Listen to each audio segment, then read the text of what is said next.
अस्सलाम वालेकुम and very warm welcome. You are watching good morning public with me, और मुझे आप सब कहते हैं सुहा अफजल। मैं हूं और आज मेरे साथ भी मैं ही हूं, क्योंकि अब्दुल रऊफ साहब आज नहीं है। ठंड बहुत ज़्यादा है, सर्दी लाहौर में बहुत ज़्यादा हो गई है, लेकिन पाजी का भी हमें नहीं पता, इस्लामाबाद में है वो। कुछ देर में अब ज्वाइन करेंगे तो आपके साथ ऑन स्क्रीन आ जाएंगे। नहीं तो चले जी, हम साल के आखिरी शोज इस थॉट प्रोसेस के साथ कर लेते हैं कि 2023 में हमने क्या करना है। So we are just about to enter ourselves in 2023। तो 2022 में आपने ऐसा क्या कर लिया जो 2023 में आप खुशी से एंटर होंगे। लेट्स टॉक अबाउट दिस कि 2023 में आपने क्या करना है। Just try to set a resolution जिसको आपने सेट कर लिया, जिस टारगेट को आपने अचीव करना है 2023 में, and just go for it. Actually सबसे बड़ा मसला हमारा यही होता है कि हम पूरा साल ऐसे ही गुजार देते हैं। साल के आगाज़ में अगर कोई टारगेट सेट नहीं करते, या ज़िंदगी में इटसेल्फ कोई टारगेट सेट नहीं करते, तो फिर ऐसे ही चलते चले जाते हैं।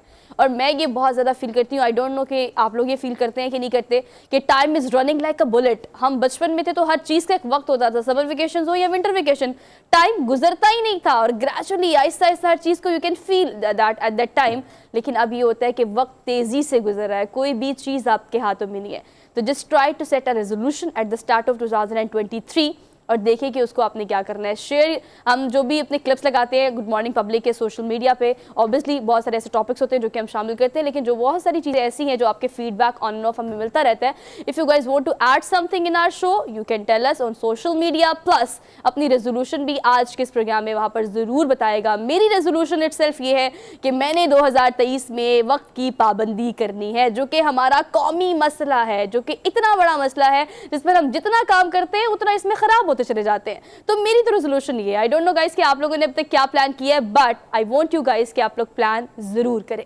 लेट्स टॉक अबाउट प्रोग्राम के आगाज में जो रन डाउन होता है उसकी हम बात करने से पहले हाईलाइट्स की बात करते हैं। कल की ट्यूसडे हाईलाइट्स थी। आपको पता है कि वीक भी शुरू होता है और ख़त्म हो जाता है, हमें नहीं पता लगता। लेकिन पॉलिटिकल हैपनिंग्स आजकल ऐसी हो रही हैं, हर रोज़ लगता है कि नई अपडेट आएगी, लेकिन नई अपडेट नहीं आती। कल बिलावल भुट्टो ज़रदारी ने जब खिताब किया तो उन्होंने कहा कि दरअसल इमरान खान बार बार फौज को इस चीज़ पर कन्विंस करने की कोशिश कर रहे हैं, या फोर्स करने की कोशिश कर रहे हैं कि आप आइन तोड़े, और उनको किसी ने नहीं निकाला। अमरीका ने उनके खिलाफ साजिश नहीं की, बल्कि पाकिस्तान पीपल्स पार्टी और हम जैसे जयालों ने जो है ना, वो मिल के इमरान खान को उस कुर्सी से नीचे उतारा है जिसको वो डिजर्व नहीं करते थे। ये कल की उनकी अपडेटेड स्टेटमेंट है। इसके अलावा अगर इमरान खान साहब की बात की जाए तो शिकवा और जवाब शिकवा वो हमेशा कोशिश करते हैं कि रोजाना की बुनियाद पर कोई ना कोई ऐसी स्टेटमेंट वो जरूर दे जो कि उनको हाईलाइट्स में रखे। ऑल दो अगर वो नहीं भी रखते, वो रिएक्ट भी करते हैं किसी स्टेटमेंट पे, तो भी वो हाईलाइट्स में ही रहते हैं। ये उनकी एक पर्सनालिटी ऑरा है और एक यॉनरा है उनका, जो कि हमेशा हाईलाइटेड रहता है। उन्होंने कहा कि अमेरिका ने साजिश नहीं की थी। बारहा इस बयानिए को हाईलाइट करना और हर जगह इसको कोट करना, उसके बाद अचानक से हम तो इस चौक में पहले आ चुके हैं जब उन्होंने इस बारे में यू टर्न लिया था कि अमेरिका ने कोई साजिश नहीं की, लेकिन अब वो बारहा मुख्तलिफ स्टेटमेंट्स पे ये कहते हैं कि अमेरिका ने ऐसा कुछ नहीं किया और मेरे खिलाफ साजिश जो है वो पाकिस्तान से हुई है। मतलब अब वो गद्दार और वो जो अमेरिका के खिलाफ बातें होती थी, अब उसके बारे में उन्होंने ये कहना शुरू कर दिया है कि पाकिस्तान में ही मेरे खिलाफ साजिश हुई है। तो अपने वतन के बारे में आप ये बात कर रहे हैं, कि लोगों के बारे में बात कर रहे हैं, वो अभी तक हम उस बहस में जा ही नहीं रहे। हम सिर्फ ये बात कर रहे हैं कि आप पाकिस्तान की इटसेल्फ अपने वतन की बात कर रहे हैं। सो ऑल दो इसको हम डिटेल में डिस्कस करेंगे अपने आज की टॉप स्टोरीज में। और इसके अलावा हैपनिंग जो है मोस्ट हैपन, जो मैंने अखबार देखा और सबसे मज़ेदार खबर जो मुझे लगी और सबसे अ प्राउड मोमेंट, कि ऑब्वियसली हम मौला जट की बात करते हैं और हमारे जो डायनामिक्स हैं लॉलीवुड के, मौला जट के रिलीज़ के बाद डायनामिक्स, हमारा बॉक्स ऑफिस, हमारी जो रेटिंग है, हमारा जो सिनेमाज है, उसके टोटली हमने एक इंटायरली ग्रूम बूस्ट देखा है। लेकिन उसके बावजूद भी अब इंडिया में, चूँकि बॉलीवुड की अगर हम बात करें तो आज हमने अपने प्रोग्राम में इस चीज़ की बात भी करनी है कि पठान 4 साल बाद जब शाहरुख खान ने कोई मूवी बनाने की कोशिश की है तो रिलीज से पहले ही 100 करोड़ का बिजनेस। तो बॉलीवुड जैसी जगह पे या इंडिया जैसी जगह पे जो कि हब समझा जाता है फिल्म इंडस्ट्री का, डायरेक्शन का, प्रोडक्शन का, वहां पर मौला जट की जो रिलीज है वो यकीनन पाकिस्तान के लिए और पाकिस्तानी सिनेमा के लिए एक प्राउड की बात है। तो मैंने सोचा कि प्रोग्राम के आगाज में आपसे ये जरूर शेयर करें कि अब फाइनली जो है वो मौला जट इंडिया में रिलीज के लिए बिल्कुल तैयार हो चुकी है। और मैंने आपसे पहले भी कहा था कि करण जौहर को मैंने खुद, मतलब हमने बहुत सारे क्लिप्स देखे हैं, वो दुबई में थे और जाके उन्होंने सिनेमा में खुद मौला जट देखी है और उन्होंने बहुत उसको पसंद किया है। सो बेसिकली हम इस बारे में भी बात करेंगे।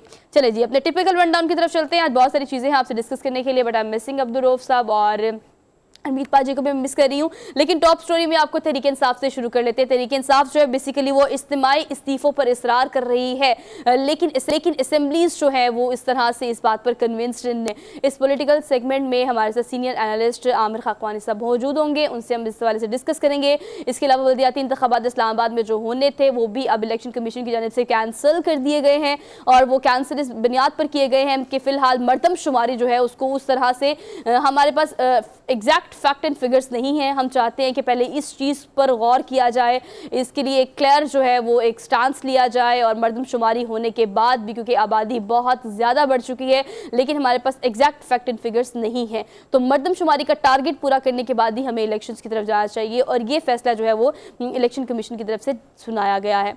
तो ये बेसिकली आज की अपडेट है। लेकिन हम बात कर लेते हैं कुछ सर्दी की, और सर्दी में बहुत सारे मज़े हैं, मतलब अच्छे अच्छे कपड़े पहनना और थोड़ा थोड़ा फोग और स्मोक को भी इंजॉय करना, और विंटर सबको बहुत पसंद है। गर्मी में गुस्सा बहुत आता है, सर्दी में एटलीस्ट ये होता है कि जितनी भी सर्दी हो चलो बर्दाश्त हो जाती है। गर्मी जो है वो अनबेरेबल सिचुएशन पैदा कर देती है, और गुस्से में आपका मीटर भी हाई हो जाता है, आपका टेम्परेचर भी हाई हो जाता है, और मौसम तो वैसे ही बहुत हाई टेम्परेचर पर जा रहा होता है।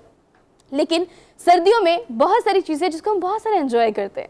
लेट्स टॉक अबाउट, हम देसी खाबों की बात कर रहे हैं। लाहौरी, बीइंग अ लाहौरी, मैं आपको बताऊं कि मेरे घर में जब तक सर्दियों में एक महीने में 2 से 3 दफ़ा साग और मकई की रोटी नहीं बनती तो सर्दियां और महीना कंप्लीट नहीं होता। तो आज हमने एक ज़बरदस्त सी रिपोर्ट बनाई है इस पर कि हमने किस तरह से साग कहाँ कहाँ कैसे कैसे बनता है। हर घर का रेसिपी भी मुख्तलिफ होता है बाजू का, लेकिन पकाने का एक तरीका, एक प्रोसीजर तो बिल्कुल सेम है, लेकिन हर कोई अपना अपना टच उसमें ज़रूर डालता है। लेकिन व्हाट अबाउट मकई की रोटी? मेरी अम्मा मकई की रोटी बहुत मज़े की बनाती है, तो एक ज़बरदस्त ये पैकेज होगा जो कि हम आपसे शेयर करेंगे और आप इसको रिलेट कर सकेंगे। इसके अलावा हम आपको बताएंगे बेसिकली पाकिस्तान में फ्रीलांसिंग का और ऑनलाइन बिजनेस का एक रुझान जो है, एक बूस्ट जो है वो कोविड-19 में हमने देखा। मैं इस ट्रेजेडी को हमेशा पॉजिटिव पर्सपेक्टिव में ही देखती हूँ। ऑल दो बेसिक हेल्थ प्रोटोकॉल्स ना होने की वजह से पाकिस्तान को डैमेज हुआ था कोविड में, और हमने देखा कि कितनी बड़ी तादाद में बहुत सारे सेक्टर्स जो है वो डैमेज हुए हैं। लेकिन ऑल दो अगर पॉजिटिव पर्सपेक्टिव से देखा जाए तो मैं इस ट्रेजेडी को बहुत अच्छा भी कंसीडर करती हूँ, because we finally switched ourselves to digital Pakistan. Covid के बाद the online classes, online business, ये जो बूस्ट मिला है ई कॉमर्स को वो उससे पहले नहीं था। लेकिन अब घर बैठ के डॉलर्स कैसे कमाए जाते हैं, एक ऐसा इंस्टीट्यूट जो कि अगर आपको बेसिक्स पता है कि आपने घर बैठ के किस तरह से डॉलर कमाने हैं, वो तो एक बेसिक आपके पास बहुत सारी ट्यूटोरियल्स होते हैं, बहुत सारी वीडियोस होती है, बहुत सारी गाइडलाइन आपको यूट्यूब पे मिल जाती है।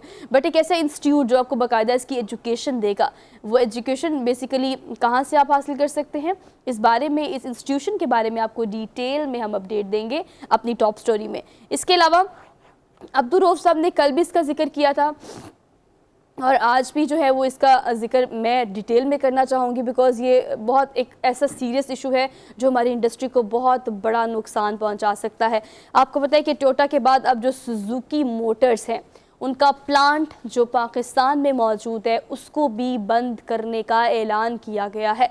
इस इंडस्ट्री को कितना बड़ा नुकसान हो सकता है इस डिसीजन से। प्लस हम गाड़ियों की महंगाई पर पहले कई दफ़ा शो कर चुके हैं, लेकिन गाड़ियों की महंगाई जो है वो कितनी ज़्यादा हो जाएगी, गाड़ियाँ कितनी ज़्यादा डबल ट्रिपल हो जाएंगी, आपके कस्टम और बहुत सारी ऐसी गाड़ियों से ये इंडस्ट्री इटसेल्फ कितना मुतासिर होगी, इसको हम डिटेल में बात करेंगे टॉप स्टोरीज़ में। और पाक व्हील्स के CEO हमारे साथ मौजूद होंगे, टेक्निकल पॉइंट्स जो है वो हम उनसे जानने की कोशिश करेंगे। इसके अलावा आपकी पीस के लिए, पीस ऑफ माइंड के लिए, सुकून के लिए मेडिटेशन कितनी ज़्यादा ज़रूरी है, मुराक़बा करना कितना ज़्यादा ज़रूरी है, किस टाइम करना चाहिए, किस तरह से करना चाहिए, उसके क्या क्या फ़ायदे होते हैं, आपको किस तरह से किस टाइम को चूज़ करके रोज़ाना की बुनियाद पर या हफ्ते में 3 दिन कहा जाता है कि मुराक़बा ज़रूर करना चाहिए।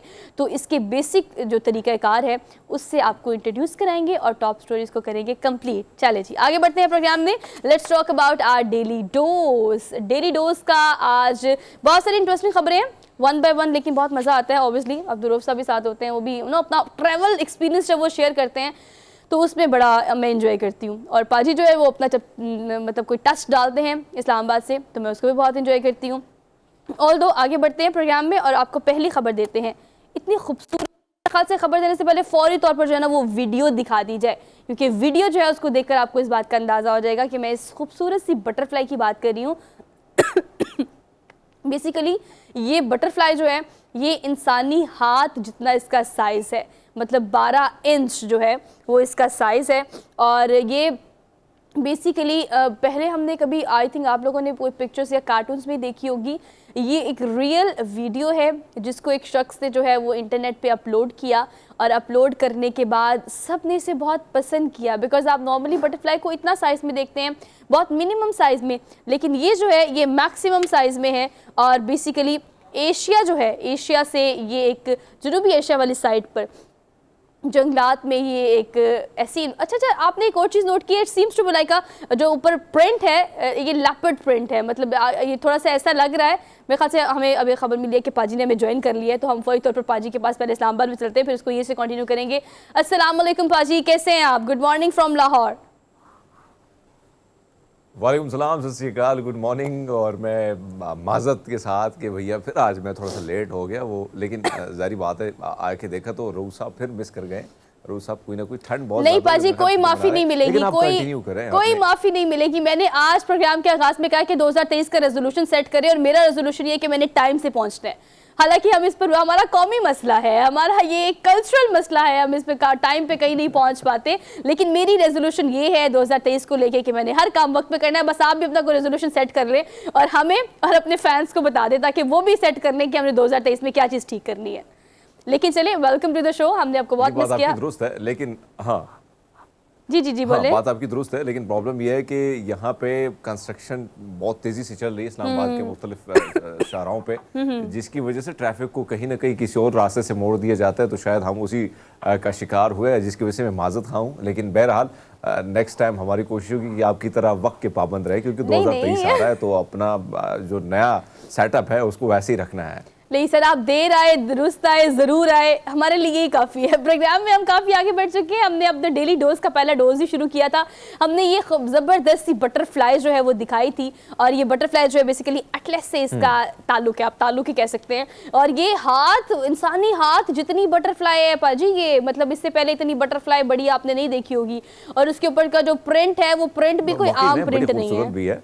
यस और देखो ना यार मुझे तो ऐसा लग रहा है ना कि आपने देखा होगा ये हाथ से बनाए हुए जो पंखे होते हैं, आप जब जाती हैं मुख्तलिफ इलाकों में या वहाँ पे जो लोकल यानी जो रिवायती पंखे, वैसे हमारे घरों में, हम तो देहाती से ताल्लुक है हमारा, तो वहाँ पे हमारी जो माएँ बहनें हमारी होती थी, उनके पास कोई और टाइम तो ज़्यादा वक्त इन चीज़ों में वो गुजारते थे।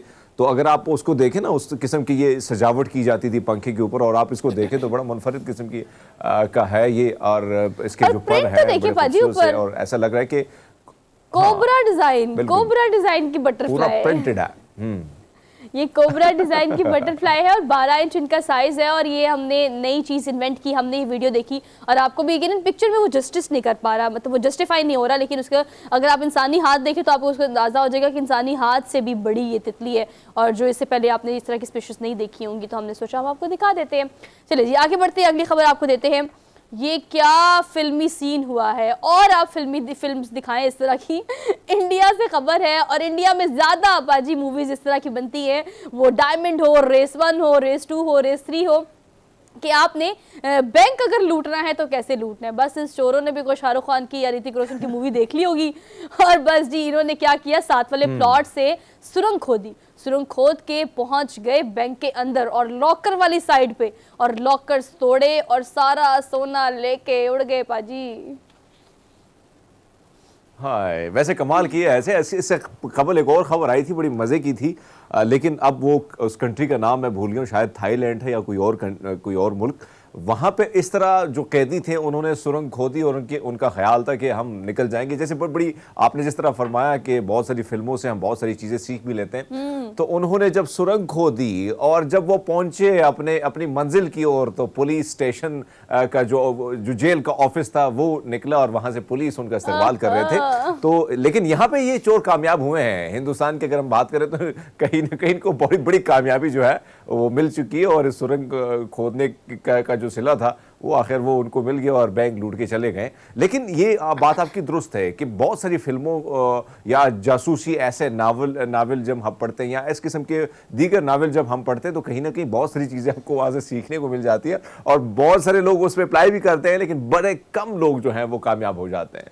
पर जी आप ये देखिए कि उन्होंने कितना इसको प्लान किया है, एक प्री प्लान स्ट्रैटेजी और लॉन्च की उन्होंने। 10 फीट लंबी और 4 फीट चौड़ी ये सुरंग है जिसको उन्होंने बनाया, और अपने साइज के मुताबिक फिर एक मैप होता है ना, मतलब मैं जो मूवीज मैंने और आपने देखी हुई है, एक मैप लेके अपने साथ वाले प्लॉट से अगर उस काउंटर तक का रास्ता निकालना हो जहां पर बेसिकली सारे लॉकर्स पड़े हुए थे, और कोई 38 से जायद शहरी थे जिनके लॉकर्स में जेवरात थे, कीमती जेवरात थे, डायमंड भी थे, सोना भी था, और ये वो जेवरात थे जो कि बेसिकली जो बैंक यूज करते हैं वो ये जेवर देकर कर्ज लेते हैं।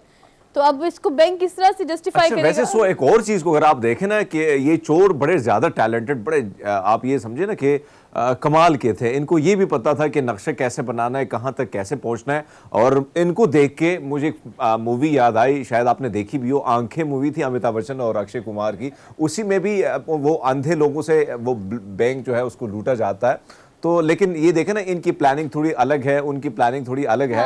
लेकिन ये बड़ी कमाल की बात है कि भाई इतना सोचना और फिर उसके बाद नक्शा, उसी नक्शे पर अप्लाई करना और फिर वहां सुरंग उसी जगह तक पहुंचाना, वहां तक, और फिर वहां से लूट के लेके जाना। भाई ये कमाल की बात है। जी आपको पता है मैं इसको हमेशा इस चीज से रिलेट करती हूँ, मैंने कई दफा ये बात कोट की है जहां मुझे मौका मिलता है। आपको पता है जो क्राइम सीन के बहुत सारे प्रोग्राम्स होते हैं, ऑल्दो वो पाकिस्तान में हो या इंडिया में हो, हम CID की बात कर लेते हैं, पाकिस्तान में भी इस तरह के क्राइम सीन्स बहुत सारे न्यूज चैनल्स पे प्रोग्राम्स चलते हैं। मुझे लगता है कि अगर आप वो प्रोग्राम देखते हैं या आपके बच्चे बहुत ज्यादा शौकीन है, तो वो क्राइम सीन जिस तरह से देखते हैं कि ये काम इस तरह से हो रहा है, उस तरह से वो तरीके भी सीखते हैं कि अगर आपने चोरी करनी है या आपने वारदात करनी है तो आपने क्या स्ट्रैटेजी लॉन्च करनी है। तो ये क्राइम सीन के जितने भी प्रोग्राम्स होते हैं जहां पर आपको ये बता रहे होते हैं कि इस तरह से यहाँ पे हो सकता है, वहां पर वो लोग जो इस गर्ज से या चोरी जो करना चाहते हैं उनको उस तरीके कार भी मिल जाते हैं। तो ये मेरे ख्याल से मुझे लगता है कि इस पर जरा अच्छा, वैसे सो एक चीज हमें सबको याद रखना चाहिए कि आप जितने भी शातिर बन जाएं, चोर जितना भी शातिर हो, और ये चीज बल्कि अपनी रिपोर्टिंग में हमने बहुत कुछ सीखा भी है, या फिर बहुत सारी ऐसी चीजें जो हमने रिपोर्ट की हैं, या मुख्तलिफ थानों में जाके बहुत सारे जो वारदातें हुई हैं, कत्ल हुए हैं, इस किस्म की चीजें जब आई हैं, तो उस आपकी बात दुरुस्त है कि फिल्म या इस किस्म के CID या दीगर ऐसे ड्रामों से, ऐसे चीजों से हमने बहुत कुछ सीखा है। लेकिन हमने ये देखा कि चोर जो है कोई ना कोई ऐसा सबूत छोड़ के चला जाता है जिससे वो बड़े आसानी से जो है वो पुलिस उसकी तरफ, अगर वो चाहे पुलिस तो पहुंच जाती है बड़ी आसानी से। लेकिन ये बहरहाल ये बड़ी इंटरेस्टिंग सी खबर थी, तो आपकी बात दुरुस्त है कि हमने तो शेयर की, लेकिन भैया ख्याल रखना है, वारदात करोगे तो पुलिस जो है ना छोड़ेगी नहीं। आप कानून के हाथ बहुत लंबे होते हैं, आप कब तक बच सकते हैं।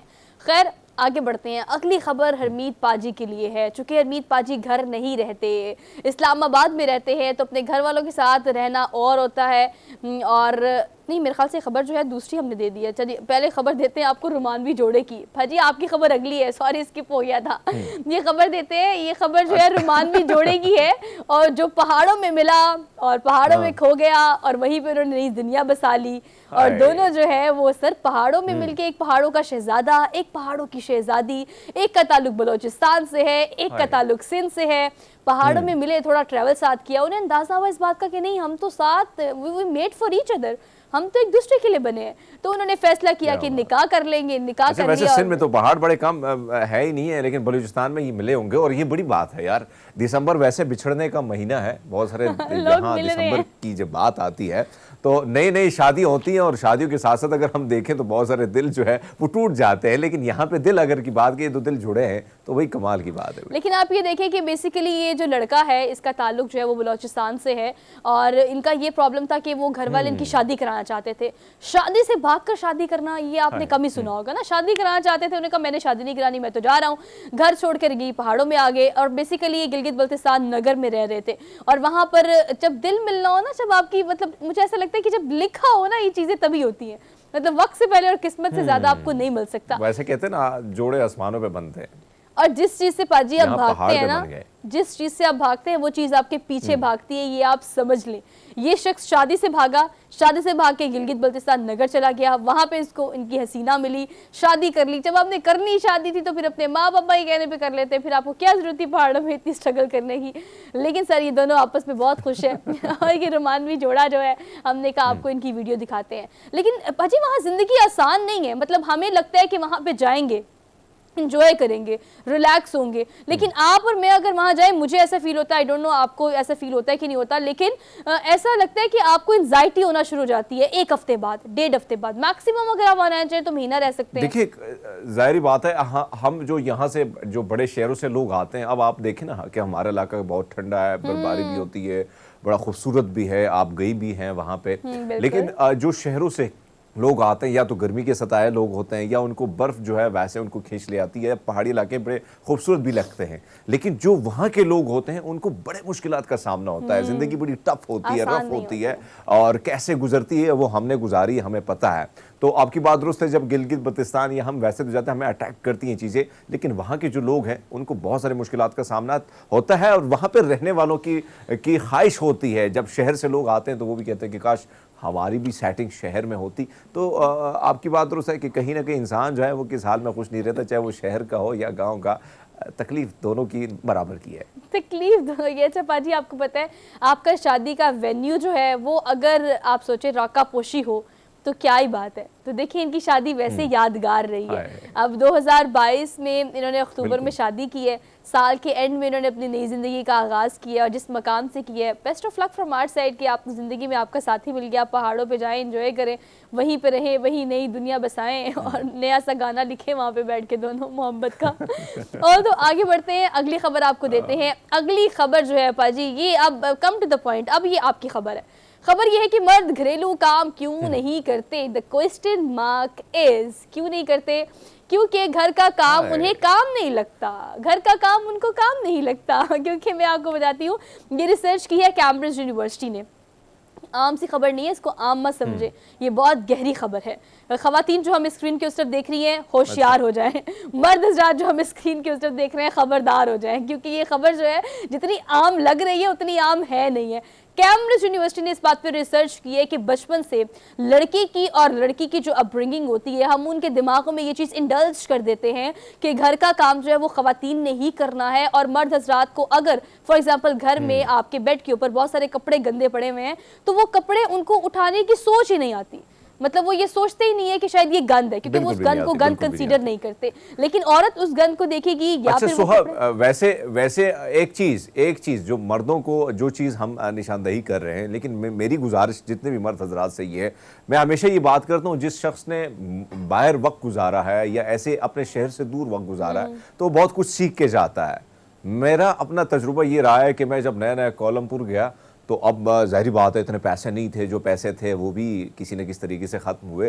तो फिर जब रहना हुआ तो 4-5 लोगों के पास ही रहना पड़ा, और फिर वहाँ पे मुख्तलिफ ड्यूटियाँ तकसीम की जाती थी कि भैया आपने रोटी बनानी है, आपने आटा गूंदना है, और आपने क्योंकि बाहर के जो खाने होते थे वो हमें हजम नहीं होते थे। यही वजह थी, या जब हम कराची में थे तब भी। लेकिन ये इस चीज़ की वजह से मुझे बहुत कुछ सीखने को मिला है। मैं कड़ी कमाल की बना लेता हूँ, बिरयानी बड़ी मज़े की बना लेता हूँ, रोटियां पतली कमाल की बना लेता हूँ। ये सारी चीज़ें जो है ना, ये आप जब घर से बाहर रहते हैं तो ये आप सीख लेते हैं। तो मेरे ख्याल में वो हजरात जो घर से बाहर रहते हैं, हॉस्टल में रहते हैं या फ्लैट में रहते हैं, वो बहुत कुछ उनको सीखने को मिल जाता है। क्योंकि जब आप फिर घर की तरफ आते हैं तो आपको पता चलता है कि भैया ये औरतें ऐसी नहीं बैठी, ये खवातीन जितनी भी बड़े मुश्किल से ये काम करती हैं, और पूरा दिन घर में बैठना ये बड़ा मुश्किल भी होता है। पर जी आपको पता है कैम्ब्रिज यूनिवर्सिटी की इस रिसर्च का बेसिक मकसद ये था कि वालिदैन जो है वो अपब्रिंगिंग में बच्चों में ये चीज़ पैदा करने की कोशिश करें। आप बिल्कुल ठीक कह रहे हैं, ज़िंदगी की तलख हकीकतें यही होती है कि जो परदेसी होते हैं, वो पाकिस्तान के जितने भी ओवरसीज़ पाकिस्तानी है, वो जॉब की वजह से, खा फैमिली की वजह से, खा XYZ कोई भी वजह हो, जब अपने मुल्क से, अपने घर वालों से दूर रहते हैं तो घर के सारे काम आते हैं। वो घर की खवातीन भी होती है, घर के मर्द भी होते हैं। लेकिन इस रिसर्च का मकसद ये था कि वालिदैन को बचपन से ये चीज़ इंडल्ज करनी चाहिए अपने बच्चों के, खा वो लड़का हो या लड़की हो, उनके दिमागों में डाला जाए कि घर में अगर एक जगह बर्तन पड़े तो वो गंदे हैं, उसे गंदा कंसीडर किया जाए। घर में अगर लॉन्ड्री के कपड़े आपके बेड पे पड़े तो वो गंदे हैं, उसको गंदा कंसीडर किया जाए। मर्द हजरात बॉदर नहीं करते, या आप यूँ कहें कि उनको वो गंद नहीं लगता। जबकि खातून अगर किसी बेड पे पड़े वो लॉन्ड्री के कपड़े देखेगी तो फौरी तौर पर सोचेगी इसको मैंने ठीक कैसे करना है, इसको धोना कैसे है, इसको साफ कैसे करना है, इसको ठिकाने कैसे लगाना है। तो ये सारी चीज़ें जो होती है ना, बेसिकली इनको कीप इन माइंड रखना चाहिए। और बाजी आपको पता है सारे मर्द ऐसे नहीं होते। मैंने बहुत सारे लोग देखे हैं जो बड़े नफीस और बड़े नफासत पसंद लोग हैं और वो घर पे कहीं भी गंद नहीं देख सकते। और मुझे लगता है बाजी अब ये बहुत ज़्यादा डेवलप हो गई है चीज़। अब मर्द हज़रात को भी पता है कि सफाई रखनी चाहिए और घर के काम करने चाहिए, और अब ये ट्रेंड चेंज हो गया, मियाँ बीवी के बीच भी ये ट्रेंड चेंज हो गया कि घर का काम मिलकर करना चाहिए। देखिए, जो जो जॉब्स करने वाले लोग हैं, चाहे वो मियाँ बीवी हों, तो उनके लिए ये चीज़ होती है कि वो ज़्यादा उस चीज़ को देखते हैं कि यार ज़ाहिर बात है कि बेगम जो है वो भी थकी है, अब कुछ ना कुछ मैं भी कर लूँ। तो ये रिस्पॉन्सिबिलिटी शहरों में हम देख रहे हैं कि बड़ी बढ़ती जा रही है। जो गाँव आज की भी मैं बात करूँ तो गाँव की तरफ आप भी जाएंगे ना, तो वो कहेंगे नहीं ये तो ख़वातीन की ड्यूटी है, उन्होंने ही करनी है, और टस से मस नहीं होते वहाँ के मर्द हजरात। आपको बहुत सारी चीज़ों के हवाले से हम तो टेलीविज़न पे बैठ के बड़ी ज़्यादा बातें करते रहते हैं कि फ़लाँ चीज़ें बड़ी ठीक हो रही हैं, लेकिन आज भी आप मुख्तलिफ इलाकों में जाएँ तो ख़वातीन की वो ज़िंदगी 1700 सदी से कम नहीं गुजरती। वही मामलात का उनको आज भी सामना है। लेकिन शहरों में अगर हम देखें, बड़े बड़े शहरों की बात की जाए, तो कहीं ना कहीं ये हालात जो हैं, चीज़ें जो हैं वो काफ़ी हमें चेंज नज़र आती हैं। लेकिन रिस्पॉन्सिबिलिटी दोनों की है, और घर अगर खूबसूरत हो तो आप अच्छे लगेंगे मेरे ख्याल में, और चीज़ अगर अच्छी जगह पे पड़ी हो जहाँ से आपने उठाई है तो 2 मिनट नहीं लगते। मेरी सबसे बड़ी कमज़ोरी है कि मैं सारे काम बड़े अच्छे तरीके से कर लेता हूँ, लेकिन अगर ऑयल का ढक्कन है तो वो मुझसे बंद नहीं होता है। चाहे लोशन पड़ा है तो उसको कैसे बंद करना है, ये सबसे बड़ी कमज़ोरी है मेरी। बाकी आप मुझसे जो कहेंगे ना, मैं सब करने को तैयार हूँ। आपको पता है शुरू में आप प्रोग्राम में नहीं थे, मैं यही मिस कर रही थी, आपका यही जो जॉनर है ना, मैं इसको ही मिस कर रही थी, क्योंकि ऐसी अनोखी बात पाजी ने ज़रूर करनी होती है जो कि 4 चांद लगा देती है पूरे शो को। लेकिन आप सच बोलते हैं, ये बहुत अच्छा करते हैं। अपनी अपनी बातें जो है, जो कमियाँ आपके अंदर होती है, जो काम आप नहीं कर सकते, उसको ऑन करना चाहिए। लेकिन चले जी, प्रोग्राम में आगे बढ़ते हैं। Last but not the least daily dose आपको देते हैं 4 साल बाद फाइनली। आपको पता है कि शाहरुख खान साहब ने कोई मूवी बनाने का सोचा, और द किंग ऑफ बॉलीवुड, बल्कि किंग ऑफ आप अगर फिल्म इंडस्ट्री कहें तो भी शायद ठीक होगा, 4 साल बाद उन्होंने सिर्फ अभी ट्रेलर रिलीज किया है, या मूवी के 2 गाने रिलीज हुए हैं। पठान की मैं बात कर रही हूँ। इतनी कंट्रोवर्सीज पाकिस्तान में, पूरी दुनिया में, बल्कि इंडिया में तो बास पंडितों ने ये कहा है कि हमें अगर शाहरुख खान नजर आ गया तो हमने जिंदा जला देना है। इतनी कंट्रोवर्सी के बावजूद भी बेचारों को ना वो एक इशू है। वैसे भी सबसे बड़ी प्रॉब्लम क्या है, वहाँ पे जितने भी खान्स हैं उनके खिलाफ एक मुहिम शुरू हो चुकी है, और उस मुहिम का मकसद सिर्फ ये है कि इनको साइड पे करना है, और हमने दिखाना है कि हिंदू एक्टर जितने हैं वो कैसे किस तरह आगे नहीं जाते। उसमें कोई शक नहीं कि बहुत सारे एक्टर ऐसे हैं जिसमें अक्षय कुमार जो हैं वो जाके मोदी सरकार के सामने हाथ जोड़ना शुरू कर लेते हैं, प्रधानमंत्री के सामने।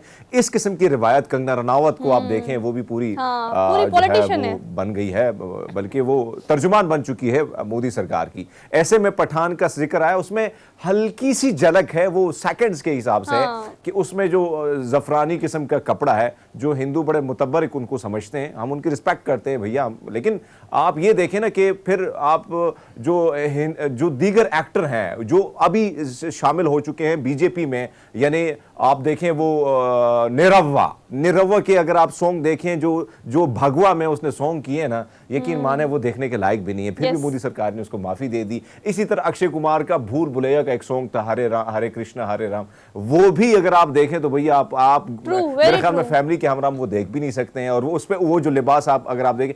लेकिन यहाँ पे क्या मसला है? मसला सिर्फ ये है कि जो एक्टर है वो मुसलमान है और नाम पठान रखा है फिल्म का, तो यह सबसे बड़ी प्रॉब्लम है जो मिर्ची लगी आरएसएस के गुंडों को।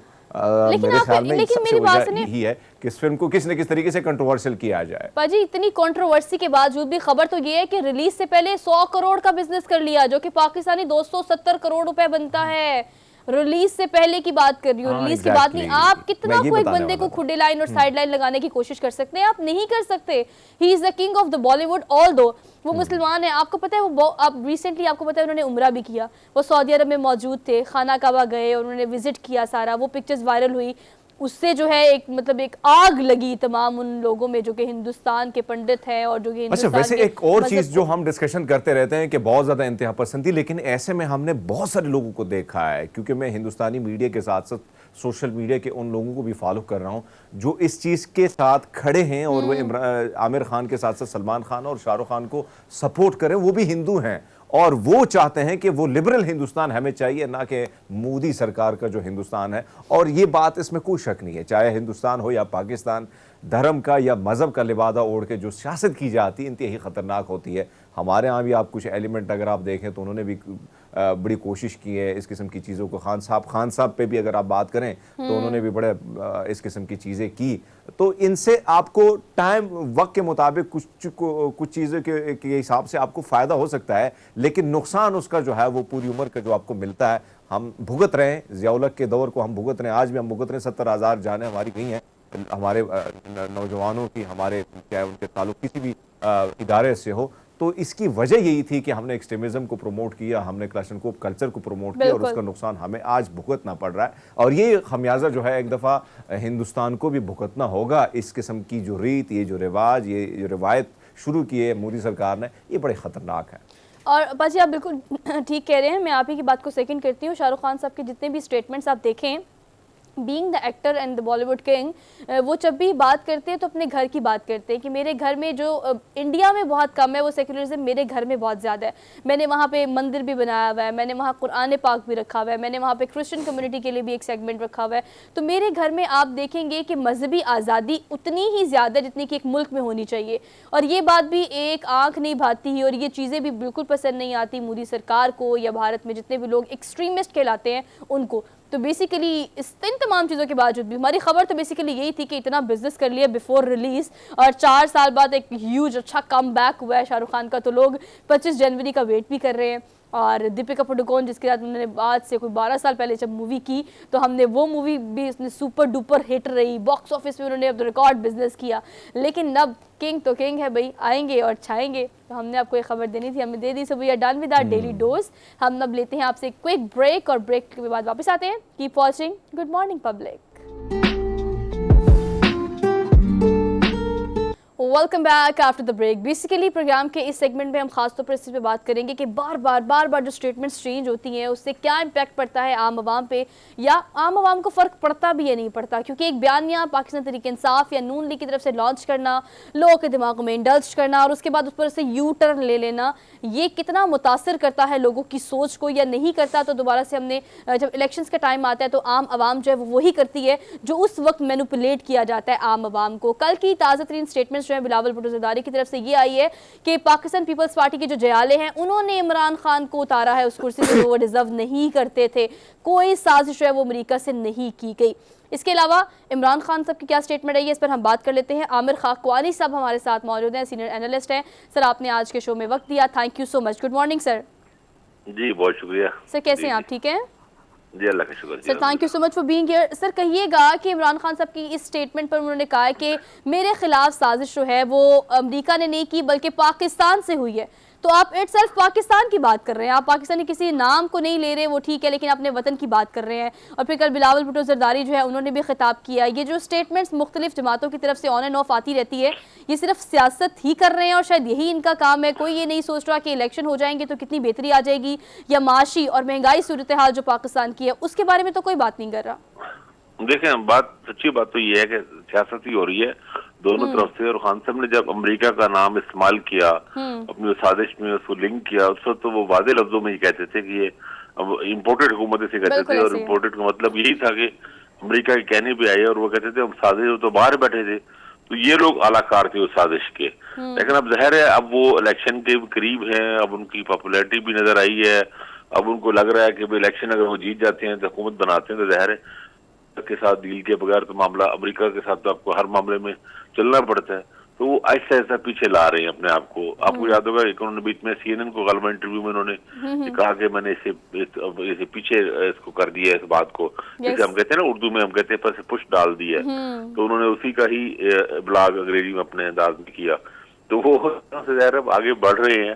तो देखिए हमारे यहाँ समझना ये चाहिए वोटर को और सियासी कारकुन को ये समझना चाहिए कि लीडर्स और ये जो सियासत करते हैं और उसमें इनको इस्तेमाल नहीं होना चाहिए। मैं हमेशा ये बात कहता हूँ अक्सर कि भाई दो ही तरह के लोग दुनिया में जनरली है, एक बड़ी मेजर सी आप क्लासिफिकेशन कर ले तो एक वो लोग जो इस्तेमाल करते हैं, दूसरे वो लोग जो इस्तेमाल होते हैं। तो हमें ऐसे वर्कर या ऐसे आम आदमी के तौर पे इस्तेमाल होने से बचना चाहिए। हम सपोर्ट करें, किसी भी जमात में सपोर्ट करें जो हमारा, हमें ज़ाहिर है आपको कोई ना कोई बंदा, कोई आदमी या किसी का पार्टी है उसका मंशूर चीजें पसंद होती हैं, किसी को आप सपोर्ट करेंगे, आप वोट डालेंगे, डालें, लेकिन बहुत जज्बाती ना हो जाए। क्योंकि आप जब उसकी देखें, इसमें हुआ ये है सोशल मीडिया पे खासतौर पर मैंने देखा है और आम लाइफ में भी ये हो रहा है कि ये पीटीआई और ये पीएमएलएन की या पीडीएम और ये पीटीआई की तकसीम है, इसमें अच्छे भले लोगों के पुराने ताल्लुक खत्म हो गए, दोस्त थे सालों से, रिश्तेदार थे बिल्कुल आपस ऐसे ही में, है। और इवन घरों में भी ये काफी अरसे बाद ऐसा हुआ है कि मियाँ बीवी में और फैमिली में इख्तलाफात पैदा हो गए, बच्चों में और उनके पैदा हो गए, और सियासत बड़ी को शदीद लेकर। किस्म की तकसीम हुई है। तो हमें इस किस्म के आमिर साहब, अगर हम देखें बिलावल की कल की स्पीच को अगर देखा जाए आमिर साहब, तो एक चीज़ उसमें उसने कोशिश की कि इमरान खान साहब को एक डिक्टेटर यानी मुशर्रफ के साथ उन्होंने कंपैरिजन की, और जिस तरह उन्होंने कहा कि शहीद बेनज़ीर भुट्टो साहबा ने उसको मक्खी की तरह निकाल दिया था मुशर्रफ को, और इमरान खान का भी उन्होंने इस तरह जिक्र किया कि जरदारी साहब ने वही किया। लेकिन उन्होंने एक धमकी भी दी कि अगर आप पार्लियामेंट की तरफ नहीं आए तो आपके साथ वो कुछ होगा जो आप बर्दाश्त भी नहीं कर पाएंगे। क्या करने जा रहे हैं? क्या वाकई में कुछ मामलात उसी तरफ जा रहे हैं जो माजी में हुए हैं, या जिस तरह डिक्टेटर जितने भी हैं उन्होंने जो सियासतदानों के साथ की, क्या बिलावल भी उसी, या पीडीएम जो है, क्योंकि जाहिर बात है बिलावल तो उसी को रिप्रेजेंट कर रहे हैं, पीडीएम को कर रहे हैं, बिल्कुल। तो ऐसे में क्या कोई बड़ा नुकसान, कोई बड़ी चीज होने वाली है इमरान खान साहब के साथ? जी बिल्कुल, वजाहत उसकी तरफ है। देखे ना, चीजें इन सब की ख्वाहिश है न सिर्फ इनको सियासत से नायल सियासी तौर पे नायल हो जाए, तहरीक इंसाफ का पीटीआई की ये सरबराह भी ना रहें, और इसके अलावा कोई ऐसे केसेस और ऐसे हो जाए कि इनको जेल भी भेजा जा सके। ये तीनों तरफ चीजें जा रही है। लेकिन बिलावल ने कल कुछ ज्यादा बड़ी बड़ी बातें की है ना अपनी। अभी वो बहर ठीक है, एक अहम पॉलिटिशियन है, लेकिन बहरहाल अभी वो थोड़ा सा ना लगता है जिस तरह के अपने से ज्यादा बड़ी बातें उन्होंने की हैं कल।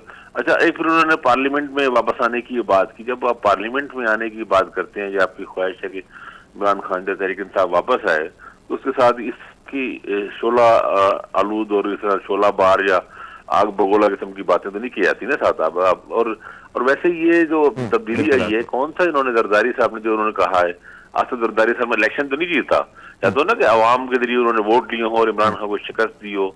अब एक सियासी जोड़ तोड़ करके, अब ग्रुपिंग करके, या बंदे को खरीदारियां करके सिंध हाउस में जो तमाशा लगाया था, उसे तो बहुत ही बुरा इम्पैक्ट पड़ा था ना, और सिर्फ 2 लोगों की अक्सरियत के साथ। और ये एमक्यूएम का या बाप का अलग होना हर कोई जानता है कि बाप या उनके साथ इसमें सिर्फ जरदारी साहब नहीं, कुछ और फैक्टर। तो ये इनको के बिलावल भुट्टो को लेना चाहिए जब भी अवाम में इलेक्शन, अलग अलग इलेक्शन हो, जो भी इलेक्शन हो, उसमें ये शिकस्त दें पीटीआई को, तो अब इनको ज्यादा प्राइड लेना चाहिए अवाम की मकबूलियत पे। आमिर साहब, एक और सवाल आपसे करूंगा। हमने देखा था जब पीडीएम इख्तिदार में नहीं थी, बड़े दावे करती थी कि हम आएंगे तो मईशत को कैसे संभालना है, आईएमएफ के साथ कैसे डील करनी है। ये बड़े बड़े दावे होते थे, टेलीविजन पे हम देखते थे, और इमरान खान साहब उस वक्त हुकूमत में थे।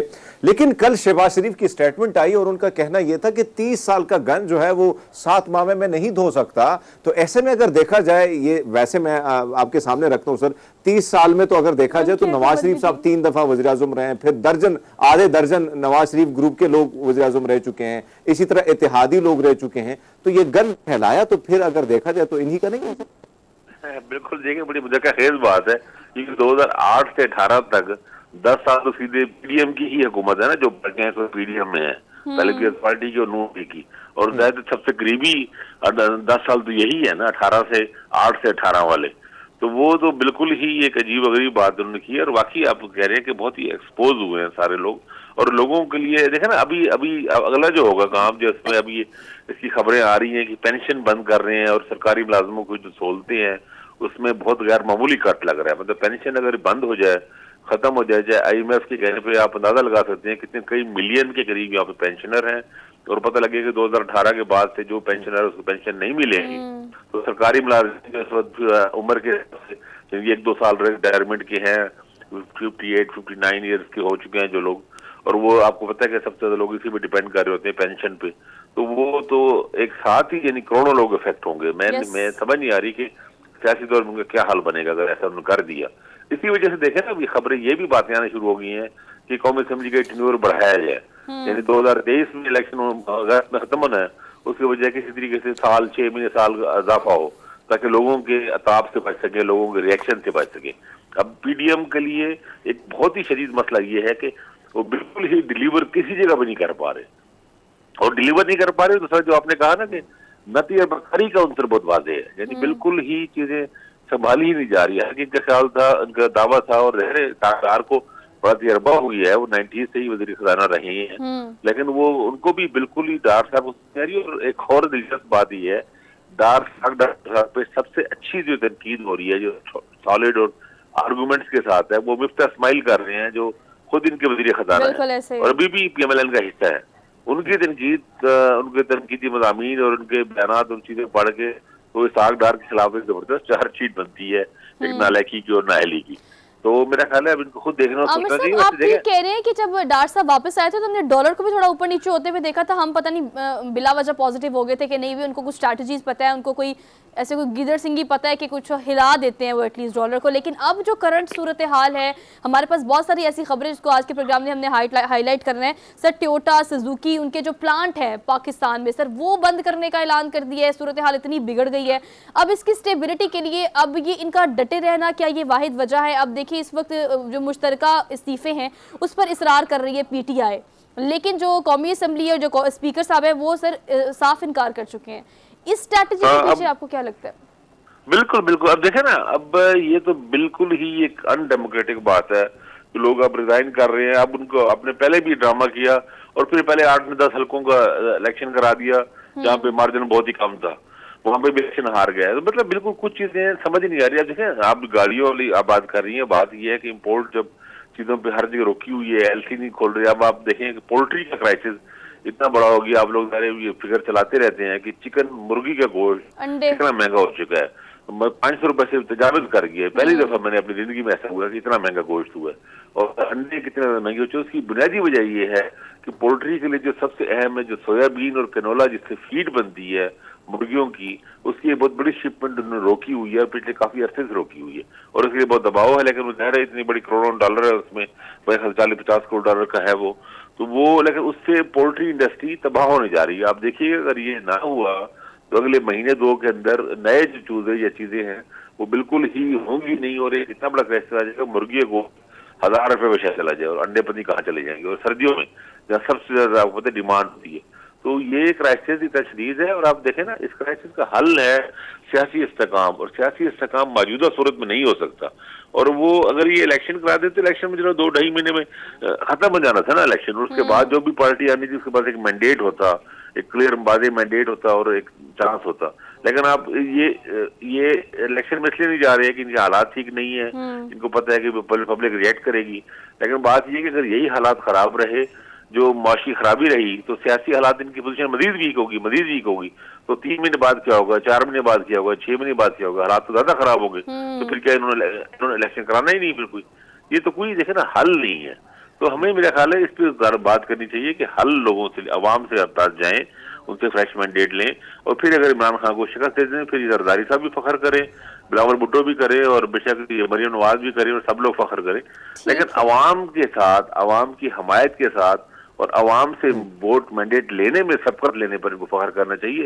ये सियासी जोड़ तोड़ करके, चलाकियां चालबाजियां करके और हाथ ट्रेडिंग और दूसरे बहुत सारी चीजें करके इससे हुकूमतें गिराने में कोई फख्र की बात तो नहीं है, ऐसे नहीं फख्र किया जा सकता। ठीक है आमिर साहब, thank you so much for your kind. आपकी बात बिल्कुल ठीक है, सियासी इस्तेहकाम वाहिद हल है इस करंट सिचुएशन को थोड़ा सा स्टेबल करने की। वो नहीं होगी तो माशी सूरत हाल, इक़्तिसादी, माशरती चीज़ें मज़ीद ख़राब होती जाएंगी। हमने एक क्विक ब्रेक लेनी है, वापस आते हैं। Keep watching good morning public.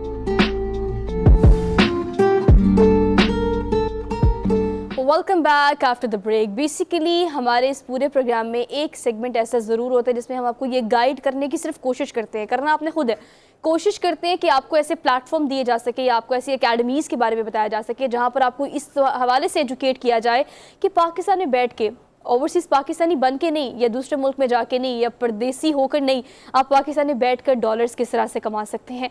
हमने अपने प्रोग्राम में कल भी बात की, बहुत सारे दिनों से हम ये बात कर रहे हैं कि बड़ी तादाद में डॉलर जो है वो स्मगल किया जा रहा है अफगानिस्तान, और ये एक ऐसा अलमिया है, एक ऐसा मसला है जो कि बहुत बुरी तरह डैमेज कर सकता है पाकिस्तान को। तो पाकिस्तान के नौजवान बी फोकस्ड है, जो मैंने देखा है कि किस तरह से पाकिस्तान में बैठकर आप डॉलर कमा सकते हैं थ्रू सो मेनी वेज। मैंने डिजिटल पाकिस्तान की बात की, ई कॉमर्स की बात की। कोविड के बाद हमने स्विच किया डिजिटल पाकिस्तान पर, ई कॉमर्स ने जो एक्सपैंड किया है, लोग फ्रीलांसिंग से बहुत ज़्यादा बड़ी तादाद में कमा रहे हैं।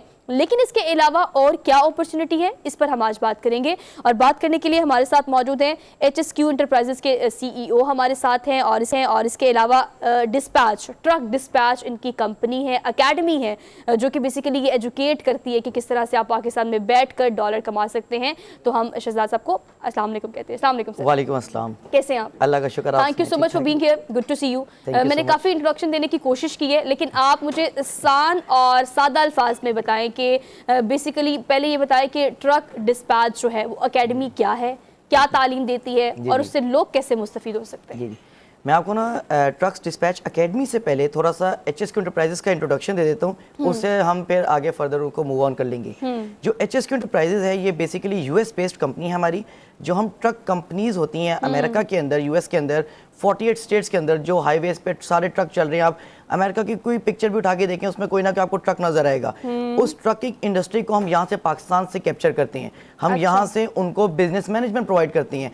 उनके ट्रक कंपनी को लोड ढूंढ कर देना है, लोड ढूंढने के बाद उसके डॉक्यूमेंटेशन करनी है, डॉक्यूमेंटेशन के बाद टाइम पे डिलीवर करवा के अकाउंट में पैसे पहुंचा के, ये सारा काम बैक एंड पे हम पाकिस्तान से आउटसोर्स कर रहे होते हैं। तो ये हम इस इंडस्ट्री में तकरीबन 2 से 3 साल से हैं।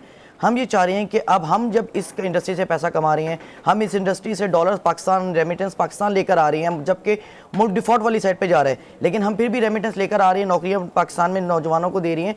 तो ये सिर्फ क्यों ना हम दूसरों को भी इसके बांटें कि सिर्फ हम ना ये काम करें। अक्सर लोगों की नेचर होती है कि जो कारोबार कर रहे हैं बस हम अपने तक रखें, लेकिन हमारी ये नेचर है कि हम उसको एक्सपेंड करें और दूसरे लोगों तक उसको पहुँचाएँ। तो इसलिए हमने HSQ इंटरप्राइजेस की एक एकेडमी हमने लॉन्च की थोड़ी देर से पहले। उस एकेडमी में हमारा पर्पज़ है कि हम पाकिस्तानियों को बताएं कि आप जॉब के अलावा अपना बिजनेस कैसे शुरू कर सकते हैं। आप सुबह अगर अपना जॉब कर रहे हैं, शाम को अपना कारोबार करें। अगर सुबह जॉब नहीं करते, इवन फिर भी आप शाम को अपना कारोबार शुरू करें। पार्ट टाइम काम है जो कि आप कर सकते हैं, इससे पैसे कमा सकते हैं। बिल्कुल। अच्छा, HSQ इंटरप्राइजेस जो है इटसेल्फ, आपने उस कंपनी का इंट्रोडक्शन तो दे दिया कि यहाँ से बैठकर आप कीप ट्रैकिंग करते हैं कि आपको कहाँ पर लोड है, पूरी स्टेट्स की, अगर हम 48 स्टेट्स की बात करें तो ये पाकिस्तानी बेस्ड है कंपनी या US बेस्ड है? ये बेसिकली हमारी एक कंपनी है US में और एक कंपनी हमारी पाकिस्तान में, उसका जॉइंट वेंचर है। जॉइंट वेंचर है जो US बेस्ड कंपनी है, उसने आउटसोर्स किया हुआ है पाकिस्तानी कंपनी को। हम इस तरह से काम करते हैं और उसके अगेंस्ट पाकिस्तान रेमिटेंस लाते हैं।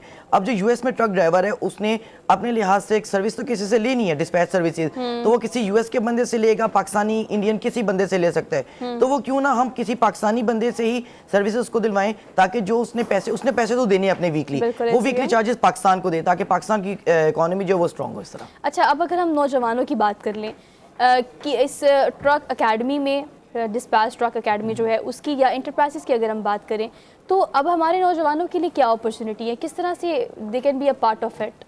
अच्छा, नौजवानों के लिए 2 अपॉर्चुनिटीज़ हैं। पाकिस्तान में 2 माइंडसेट चलते हैं, आपको पता है।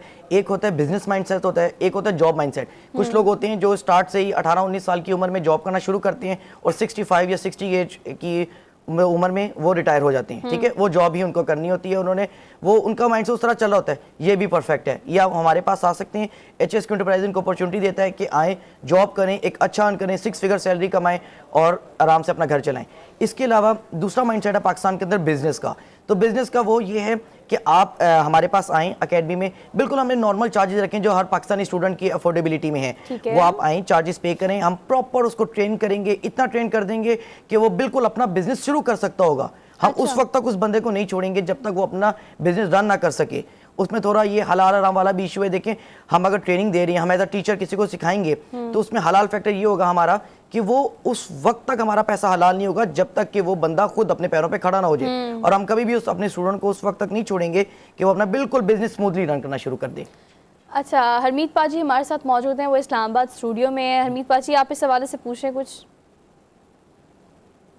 जी। अच्छा, मैं आपसे जानना चाह रहा हूँ कि अगर हम देखें, अब मैं परसों की बात है, मैं एक ऐसे इलाके में गया जहाँ पे कुछ बात हुई ऑनलाइन बिजनेस के हवाले से, जिस तरह डॉलर की बात की जाती है। तो हम शहरों में तो ये चीज़ बड़े आम सी है और नॉलेज भी लोगों के पास है, लोग कमा भी रहे हैं।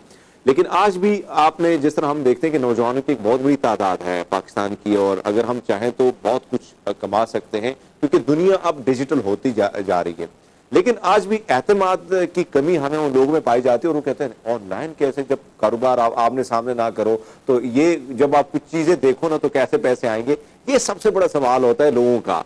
तो इसको हम कैसे के लोगों की का जो एतमाद है उसको कैसे बहाल कर सकते, क्योंकि ये इंडस्ट्री बहुत बड़ी इंडस्ट्री है और उसको फायदा एक तो आपके खानदान को, आपकी जात को, तो दूसरा फायदा पाकिस्तान को पहुंच सकता है। इसके हवाले से थोड़ा सा बताइए। जी, इसका मैं आपको ये बता सकता हूँ कि आपने पहले बात की कि ये बात शहरों तक है, हम इसको देही इलाकों में, गांव वगैरह में कैसे लेके जाएंगे। हम इंशाल्लाह इसको रिमोट एरियाज़ में इंशाल्लाह मूव करेंगे विद इन 3 to 4 मंथ्स। लेकिन फिलहाल अभी हम इसको सरगोदा में, साद खान तरीन होते हैं दुबई में, हमने उनकी इन्वेस्टमेंट करवाई है सरगोदा के अंदर, ठीक है। इसी तरह अभी हम फिलहाल एक सरगोदा के स्टेप पे गए हैं, सरगोदा से आगे इंशाल्लाह मूव ऑन करेंगे डिफरेंट रिमोट एरियाज़ में, ताकि ये चीज़ कराची, लाहौर, इस्लामाबाद, पिंडी, फैसलाबाद तक ना रहे, ये इनके अलावा दूसरे शहरों में भी जाए। बिल्कुल आपकी बात ठीक है कि वहाँ से लोग जो हैं वो उनको नहीं समझ आती कि यार ये डॉलर्स को किस तरह लेकर आएँ, डॉलर को ये बात तो कर रही हैं कि डॉलर पाकिस्तान आ जाएगा, वो कैसे आएगा, उसका पूरा मैकेनिज्म है हमारे पास। हमारा जो अपना इस इंडस्ट्री के अंदर एक्सपीरियंस है, हम उस एक्सपीरियंस को लोगों को क्या कहते हैं, उसके ऊपर लोगों को मुसल्लत करते हैं कि यार आप आओ हमारे पास बैठो, हम ओरिएंटेशन देंगे आपको कि ये बिजनेस कैसे चल सकता है, इसको आप कैसे रन कर सकते हो, डॉलर्स वाकई पाकिस्तान कैसे आ सकते हैं। अच्छा ठीक है, मुझे अली आप ये बताएं कि हमने दोनों चीज़ों को डिफरेंशिएट कर दिया। अगर हम HSQ इंटरप्राइजेस की बात करें तो ये एक कंपनी है जो कि काम कर रही है, सर्विसेज दे रही है। इसका जो तरीका कार है या दायरा कार है वो कितना बड़ा है? आपने देहाती इलाकों में जाने की बात की, चले वो तो अच्छी बात है कि आप उसको एक्सपैंड करना चाहते हैं, but if you are talking about mainstream areas, तो कराची, लाहौर, इस्लामाबाद के अलावा ये जो पूरा साइकिल है ये कहाँ कहाँ पर है, इसे आप रन कैसे करते हैं? फिलहाल जो है हमारी 3 ऑफिस है हमारे, और वो लाहौर में है तीनों ऑफिस। अच्छा। जो हेड ऑफिस है हमारा बहरिया टाउन लाहौर में है, लेकिन इसके अलावा अभी हम इंशाल्लाह जो नेक्स्ट स्टेप है हमारा, वो एक ऑफिस हमारा कराची में होगा और एक ऑफिस इंशाल्लाह पिंडी में होगा विद इन 2 to 3 मंथ्स। और इसके अलावा जो आप अगर नंबर ऑफ एम्प्लॉयज़ की बात करें तो हमारे फिलहाल 55+ एम्प्लॉयज़ हैं जो अल्हम्दुलिल्लाह डे एंड नाइट हमारा काम कर रहे हैं।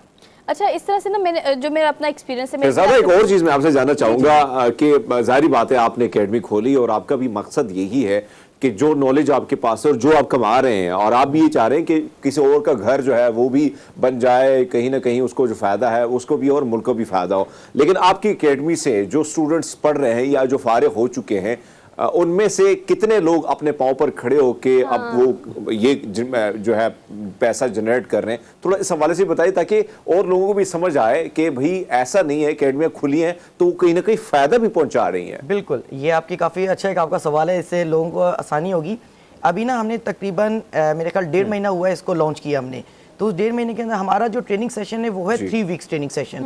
3 वीक्स है, एक्सटेंडेबल विद नो कॉस्ट। आप पे करते हैं 3 वीक्स का, लेकिन अगर आपको 3 वीक्स में खुदा ना खासा समझ नहीं आती, आप कहते हैं कि मैंने और बैठना है, तो आपको 3 महीने तक, हम 3 साल तक इवन बिठा लेंगे, उस वक्त तक जब तक आप प्रॉपर सीख नहीं जाते। हमारे पास 1.5 महीने में अभी 3 स्टूडेंट्स हमारे पास क्या कहते हैं हमने ऑनबोर्ड किए। अच्छा, हम ऑनबोर्ड करते हुए भी बंदे का एक पहले इंटरव्यू लेते हैं और उसके बाद देखते हैं कि वो बंदा चल सकेगा कि नहीं। ऐसा तो नहीं कि वो बेचारा हमारे साथ इन्वेस्टमेंट कर ले और उसे वो कारोबार रन ही ना किया जा सके, तो उसकी इन्वेस्टमेंट ज़ाया हो जाएगी। बेशक हमें पैसे मिल जाएंगे, लेकिन उसका एक मेहनत से कमाया हुआ पैसा ज़ाया हो जाएगा।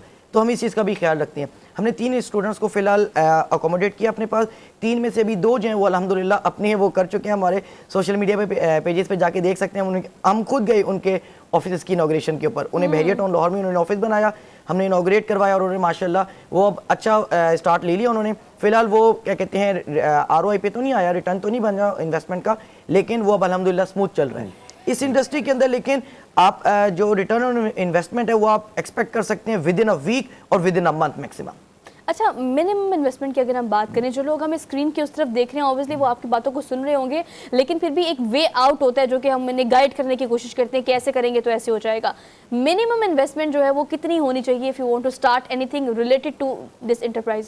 बिल्कुल। अच्छा, मैं आपको थोड़ा सा बताऊं कि हमारे एक्सपीरियंस रिलेटेड अगर आप देखें ना, तो उसमें ये है कि हम मिनिमम टू मिनिमम कॉस्ट से स्टार्ट करवा सकते हैं। मैं खुद भी कॉस्ट एफिशिएंट होने का आदी हूँ, तो इसमें ये है कि ना आप इसको 4 लाख से लेके 40 लाख तक के बजट में कहीं भी स्टार्ट कर सकते हैं इसको। वो आपके ऊपर डिपेंड करते हैं, आप नंबर ऑफ एम्प्लॉइज कितने रखते हैं, आप इन्वेस्टमेंट कितनी करते हैं, कितना बड़ा ऑफिस बनाते हैं, ये सारा आपके ऊपर डिपेंड कर रहा होता है। फिर एक कहावत है कि आप जितना गुड़ डालेंगे उतना मीठा होगा। हाँ। तो जितना आप 4 लाख डालेंगे तो आपको 4 लाख से अच्छा अर्न कर सकते हैं, मतलब आप इवन अपना घर चला सकते हैं ईजी होके। आप 6 to 7 फैमिली मेंबर्स हैं, आराम से घर चल सकता है। अगर आप 40 लाख डालेंगे तो लाजिम बात है उस तरह से आपको रिटर्न आएगा, लेकिन हम रेकमेंड करती हैं मिनिमम कॉस्ट को कि आप मिनिमम कॉस्ट इन्वेस्ट करें और ताकि आपको अच्छा रिटर्न उस पर आना शुरू हो जाए।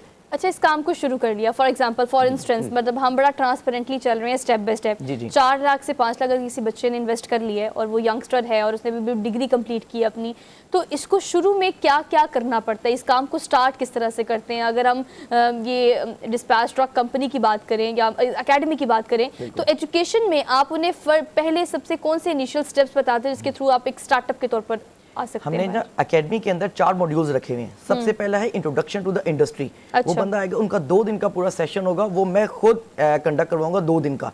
उसमें होगा इंट्रोडक्शन टू द इंडस्ट्री। हम बताएंगे इंडस्ट्री है क्या, क्योंकि जो फ्रेश है, जैसे आपके कुछ व्यूअर्स होंगे, उनको बिल्कुल पता ही नहीं होगा ट्रक डिस्पैच कंपनी क्या है। हम उस बंदे को प्रॉपर 2 दिन में बताएंगे ट्रक इंडस्ट्री क्या है, इसमें क्या काम होता है, हम कहाँ फॉल करते हैं, हमारा क्या काम है इसके अंदर। उसके अंदर सेकंड है सेल्स डिपार्टमेंट। सेल्स डिपार्टमेंट होता है जो मार्केटिंग करता है, जो क्लाइंट्स को लेकर आता है। हर आप दुनिया का कोई भी इदारा, कोई बड़ा आप मल्टीनेशनल ब्रांड देखेंगे, उसकी बैकबोन जो है वो सेल्स डिपार्टमेंट कैरी कर रहा होता है। सेल्स डिपार्टमेंट इतना ज़रूरी होता है। हम उनको अगले 3 दिन जो है वो सेल्स डिपार्टमेंट की ट्रेनिंग दिलवाएंगे। उसके बाद 8 दिनों की उनकी ट्रेनिंग होगी थर्ड मॉड्यूल में डिस्पैच की, कि वो बिजनेस ऑपरेशंस को डील कैसे करेंगे, कि जो आपके पास एक दफ़ा क्लाइंट आ गया है, अब उसको चलाना कैसे है, उसको संभालना कैसे, उसको रिटेन कैसे करना है, उससे आगे रेफरल्स कैसे लेने हैं, फर्दर क्लाइंट्स कैसे उसको मूव ऑन करनी है। फिर आखिरी एक सेशन होगा 2 दिन का, उसके अंदर होगा बिजनेस स्ट्रेटजी। ये 4th मॉड्यूल है, ये दोबारा मैं खुद कंडक्ट करवाऊंगा पर्सनली। उसमें यह है कि आपको पूरा मॉडल समझा जाएगा कि भाई अब आपने फॉर एग्जांपल ऑपरेशन कर लिया, सब कुछ कर लिया, आपने यूएस टू पाकिस्तान पैसे कैसे मंगवाने हैं, आपने रेमिटेंस को कैसे फॉलो करना है, आपने किस बैंक अकाउंट में अपना अकाउंट खुलवाना है, कंपनी कहाँ से रजिस्टर करवानी है, कितने पैसों से अब आप काम शुरू करेंगे। इवन कि मैं आपको एक छोटी सी एग्जाम्पल देता हूँ, एक लकड़ी की टेबल बनवानी है ना अपने ऑफिस के अंदर, तो वो हो सकता है कहीं 20,000 की बन रही हो, कहीं 2 लाख की बन रही हो, तो क्यों ना वो हमारे एक्सपीरियंस के थ्रू, हमारी एकेडमी के थ्रू हम उसको एक ऐसा रेफरेंस दे दें जो 20,000 में उसका काम कर दे। हालांकि एक टेबल, ये टेबल तो 2 लाख और 20,000 दोनों ने सेम काम करना है, तो बेचारा उसको कहीं नुकसान ना हो, तो हम ताकि उसको कॉस्ट एफिशिएंट चला के रख सकें। ये 4 मॉडल हैं जिसके ऊपर हम काम। अच्छा पाजी, एक और चीज आपसे जानना चाहूंगा। हमने देखा है हमारे जितने भी इंस्टीट्यूट हैं, मसला ये है कि हमने जॉब सीकर पैदा किए, जॉब गिवर नहीं पैदा किए हैं। ये सबसे बड़ा प्रॉब्लम है। अब मैं आपसे ये जानना चाहूंगा कि लाखों रुपए हम डिग्री पे खर्च कर लेते हैं, माजरत के साथ मैं ये नहीं कहता कि एजुकेशन की तरफ ही जाना चाहिए, लेकिन आपसे ये सवाल इसलिए कर रहा हूं कि अगर उधर हम लाखों रुपए खर्च करते हैं, तो जो एकेडमी है जो आपने खोली है, कोई ट्रेनिंग सेंटर दीगर है, उस पे कितना खर्चा आ सकता है ताकि आप आसानी से आपको आप अपने पाँव पे भी खड़े हों और आप कुछ कमा भी सकते हैं। दूसरा सवाल इसी के साथ ऐड कीजिएगा कि क्या हमारा जो एजुकेशन सिस्टम है उसमें ये चीजें आप शामिल होनी चाहिए अगर हमने अपने मुल्क को आगे की तरफ लेके जाना है? देखें, अब ये जो हमारी इंडस्ट्रीज़ है ना, जो रेमिटेंस पाकिस्तान लेकर आते हैं, सिर्फ ट्रक इंडस्ट्री नहीं, आप ई-कॉमर्स को देख लें, आप इसके अलावा डिफरेंट एंटरप्रेन्योर्स हैं जो काफ़ी अरसे से ये बात समझाने को लगे हुए हैं कि आप यूनिवर्सिटीज़ के अंदर, कॉलेजेस के अंदर एक सब्जेक्ट इस चीज़ का रख लें, आप कोई एक स्किल उनको सिखाना शुरू करें। मैं खुद सीए का स्टूडेंट हूँ, मेरा एक पार्टनर है वो इलेक्ट्रिकल इंजीनियर है, मेरा एक दूसरा पार्टनर है वो सॉफ्टवेयर इंजीनियर है। तो आप ये देखें, अगर ये सारे मिलकर एक अलग काम कर रहे हैं, आउट ऑफ द फील्ड जाके काम कर रहे हैं, तो उसकी कोई वजह होगी। डिग्री किसी और चीज की है, काम कुछ और कर रहे हैं। हमारे पास कोई ना कोई स्किल होना चाहिए। अब आप अगर हमारे मुकाबले में हम देखें, जिससे हमारा हमेशा मुकाबला रहा है, वो है इंडिया। अब इंडिया हमारी ट्रक्स डिस्पैच कंपनी को 72% ऑक्यूपाई करता है, जो बिल्कुल हमारे लिए अच्छी चीज नहीं है। क्यों ना वो 72% का 36% इवन हाफ हम ऑक्यूपाई कर लें, लेकिन बदकिस्मती से हम सिर्फ 3% ऑक्यूपाई करते हैं। उसकी वजह यह है कि अक्सर हुकूमती इदारे हमें सपोर्ट नहीं कर रहे होते, अक्सर रेमिटेंस आने में मसले आ रहे होते हैं। तो हमारी हुकूमत से भी यही अपील है कि जब रेमिटेंस, फॉरेन रेमिटेंस आपके पास पाकिस्तान में आ रही है, तो इससे बड़ी पाकिस्तान के लिए खुशहाइन चीज़ कुछ नहीं है। और आप बिल्कुल ठीक कह रहे हैं, लैक ऑफ अवेयरनेस है, वरना कुछ भी नहीं है। टैलेंट भी लोगों में मौजूद है, स्ट्रैटेजीज भी इनके पास हैं और वो इस तरह से काम भी करना चाहते हैं, खासतौर पर नौजवान जो हैं वो काम करना चाहते हैं। Thank you so much. Conclude करते हैं कोई इस चीज़ पर कि स्किल बेस्ड एजुकेशन कितनी ज़्यादा ज़रूरी है पाकिस्तान में, इवन दो कि स्कूल, कॉलेज, यूनिवर्सिटीज़ या इस तरह के इदारे, इस तरह की डिस्पैच ट्रक कंपनीज़ जो है और जो अकेडमीज़ हैं, वो आपको स्किल सिखाती हैं कि आपने बीइंग एंटरप्रेन्योर किस तरह से एक छोटे से आइडिया से एक एम्पायर खड़ा करना है। So it's all about idea. तो हमने क्विक ब्रेक लेनी है, वापस आते हैं। Keep watching good morning public. Welcome back after the break. Basically program में सेगमेंट में हम खासतौर पर इस चीज़ के बारे में बात करेंगे कि इस वक्त जो जवाल पाकिस्तान में और जो डिफ़ॉल्ट की सी सिचुएशन देखी जा रही है उसे ओवरकम करने के लिए हर इंडस्ट्री कोशिश कर रही है, लेकिन बहुत सारे ऐसे डिसीजंस अभी करंट सिचुएशन में लिए गए हैं जो कि मुख्तलिफ इंडस्ट्रीज़ को एक बड़ा डैमेज दे सकती हैं। हम कार इंडस्ट्री की अगर बात करें तो व्हीकल इंडस्ट्री में ये देखा जा रहा है कि अब टोयोटा के बाद सुजुकी मोटर्स ने भी अपना प्लांट जो है पाकिस्तान में बंद करने का कहा है, और इसके बाद गाड़ियों की प्राइसेस में और इस इंडस्ट्री को कितना नुकसान होगा इस पर हम डिटेल में बात करेंगे। सुनील मंच हमारे साथ मौजूद है, सीईओ पाक व्हील्स हैं। आपको आज के प्रोग्राम में खुशामदीद कहते हैं। अस्सलाम वालेकुम सर। जी वालेकुम सलाम। How are you sir?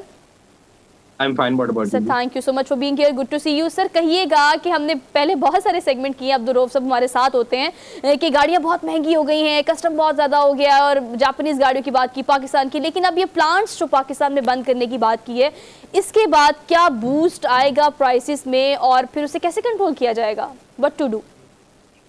Ji, boost prices में तो नहीं आएगा, बिकॉज अगर आप देखें तो करंट मार्केट में जब से प्राइसेस बढ़ी हैं तकरीबन 4-5 महीने ज्यादा हो चुका है, तो मार्केट में जो सप्लाई डिमांड का गैप था वो वैसे ही खत्म हो चुका है। अच्छा। अनफॉर्चुनेटली और फॉर्चुनेटली इंडस्ट्री के पास पहली डिमांड नहीं है, उसके पीछे से सप्लाई जो है उसके इश्यूज चल रहे हैं, तो इंडस्ट्री के लिए बहुत बुरी न्यूज है। कस्टमर के लिए मेरे ख्याल है वैसे इतनी कोई बुरी न्यूज है नहीं। वो कहते हैं ना कि एक पॉइंट के बाद दर्द होना बंद हो जाता है। कस्टमर के साथ भी सूरत हाल ये है कि वो तो बेचारा गाड़ी वैसे ही नहीं ले सकता, तो गाड़ी प्रोड्यूस हो या ना हो उससे उसको कोई फर्क नहीं पड़ेगा, but in long term industry के लिए बिल्कुल बुरा है और बहुत ज्यादा बुरा है। पहले आपने बताया था कि टोयोटा का था, फिर सुजुकी का आया, और उसमें सबसे ये कि जो पिछले साल मई से तकरीबन एलसी के इश्यूज चल रहे थे और उनका जो सामान है जिसे सीके टिकट्स बोलते हैं उनको मिल नहीं रही थी, तो फाइनली उन्होंने जो है बीच में भी कई दफा हुआ है, सुजुकी, होंडा, टोयोटा तीनों जो है नॉन ऑपरेटिव डेज पे गए थे, अभी भी गए हैं। बट एक गुड न्यूज जो मुझे सुनने में आ रहा है कि 2 जनवरी से जो एलसी के ऊपर रिस्ट्रिक्शन थी वो सारी खत्म हो रही है, तो जब वो खत्म हो जाएंगी तो मेरे ख्याल से जो गैप क्रिएट हुआ ये इंशाल्लाह खत्म हो जाना चाहिए।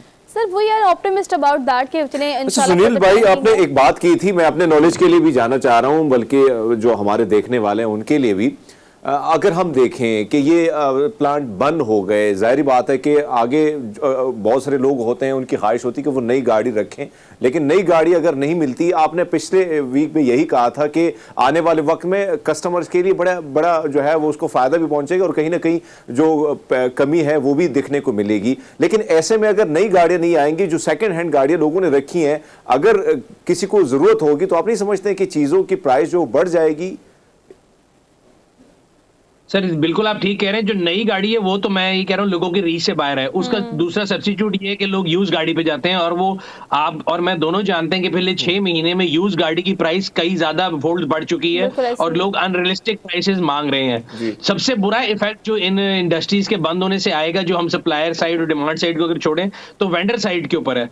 तो कल मैं पाक व्हील्स के ऊपर एक आर्टिकल पढ़ा था, 6800 लोग अनएम्प्लॉय हो चुके हैं जो कि वेंडर इंडस्ट्री में है। बिकॉज अगर इंडस्ट्री नहीं चल रही होगी तो उसके पीछे एक पूरी रिलेटेड इंडस्ट्री है, जो कि हमें वैसे तो सामने शायद 13 कंपनियां नजर आती हैं, लेकिन वेंडर्स की अगर आप लिस्ट देखें तो हजारों में है जो कि डिफरेंट पार्ट सप्लाई कर रहे हैं। तो अगर एक गाड़ी बन ही नहीं रही और मैं उस गाड़ी के लिए शीशे प्रोवाइड करता हूं या मैं उसके लिए प्लास्टिक के पार्ट्स प्रोवाइड करता हूं, तो मेरी जो है रोजी रोटी वो भी खत्म होगी, मेरे कारखाने में जो लोग काम करते हैं वो भी खत्म हो गए।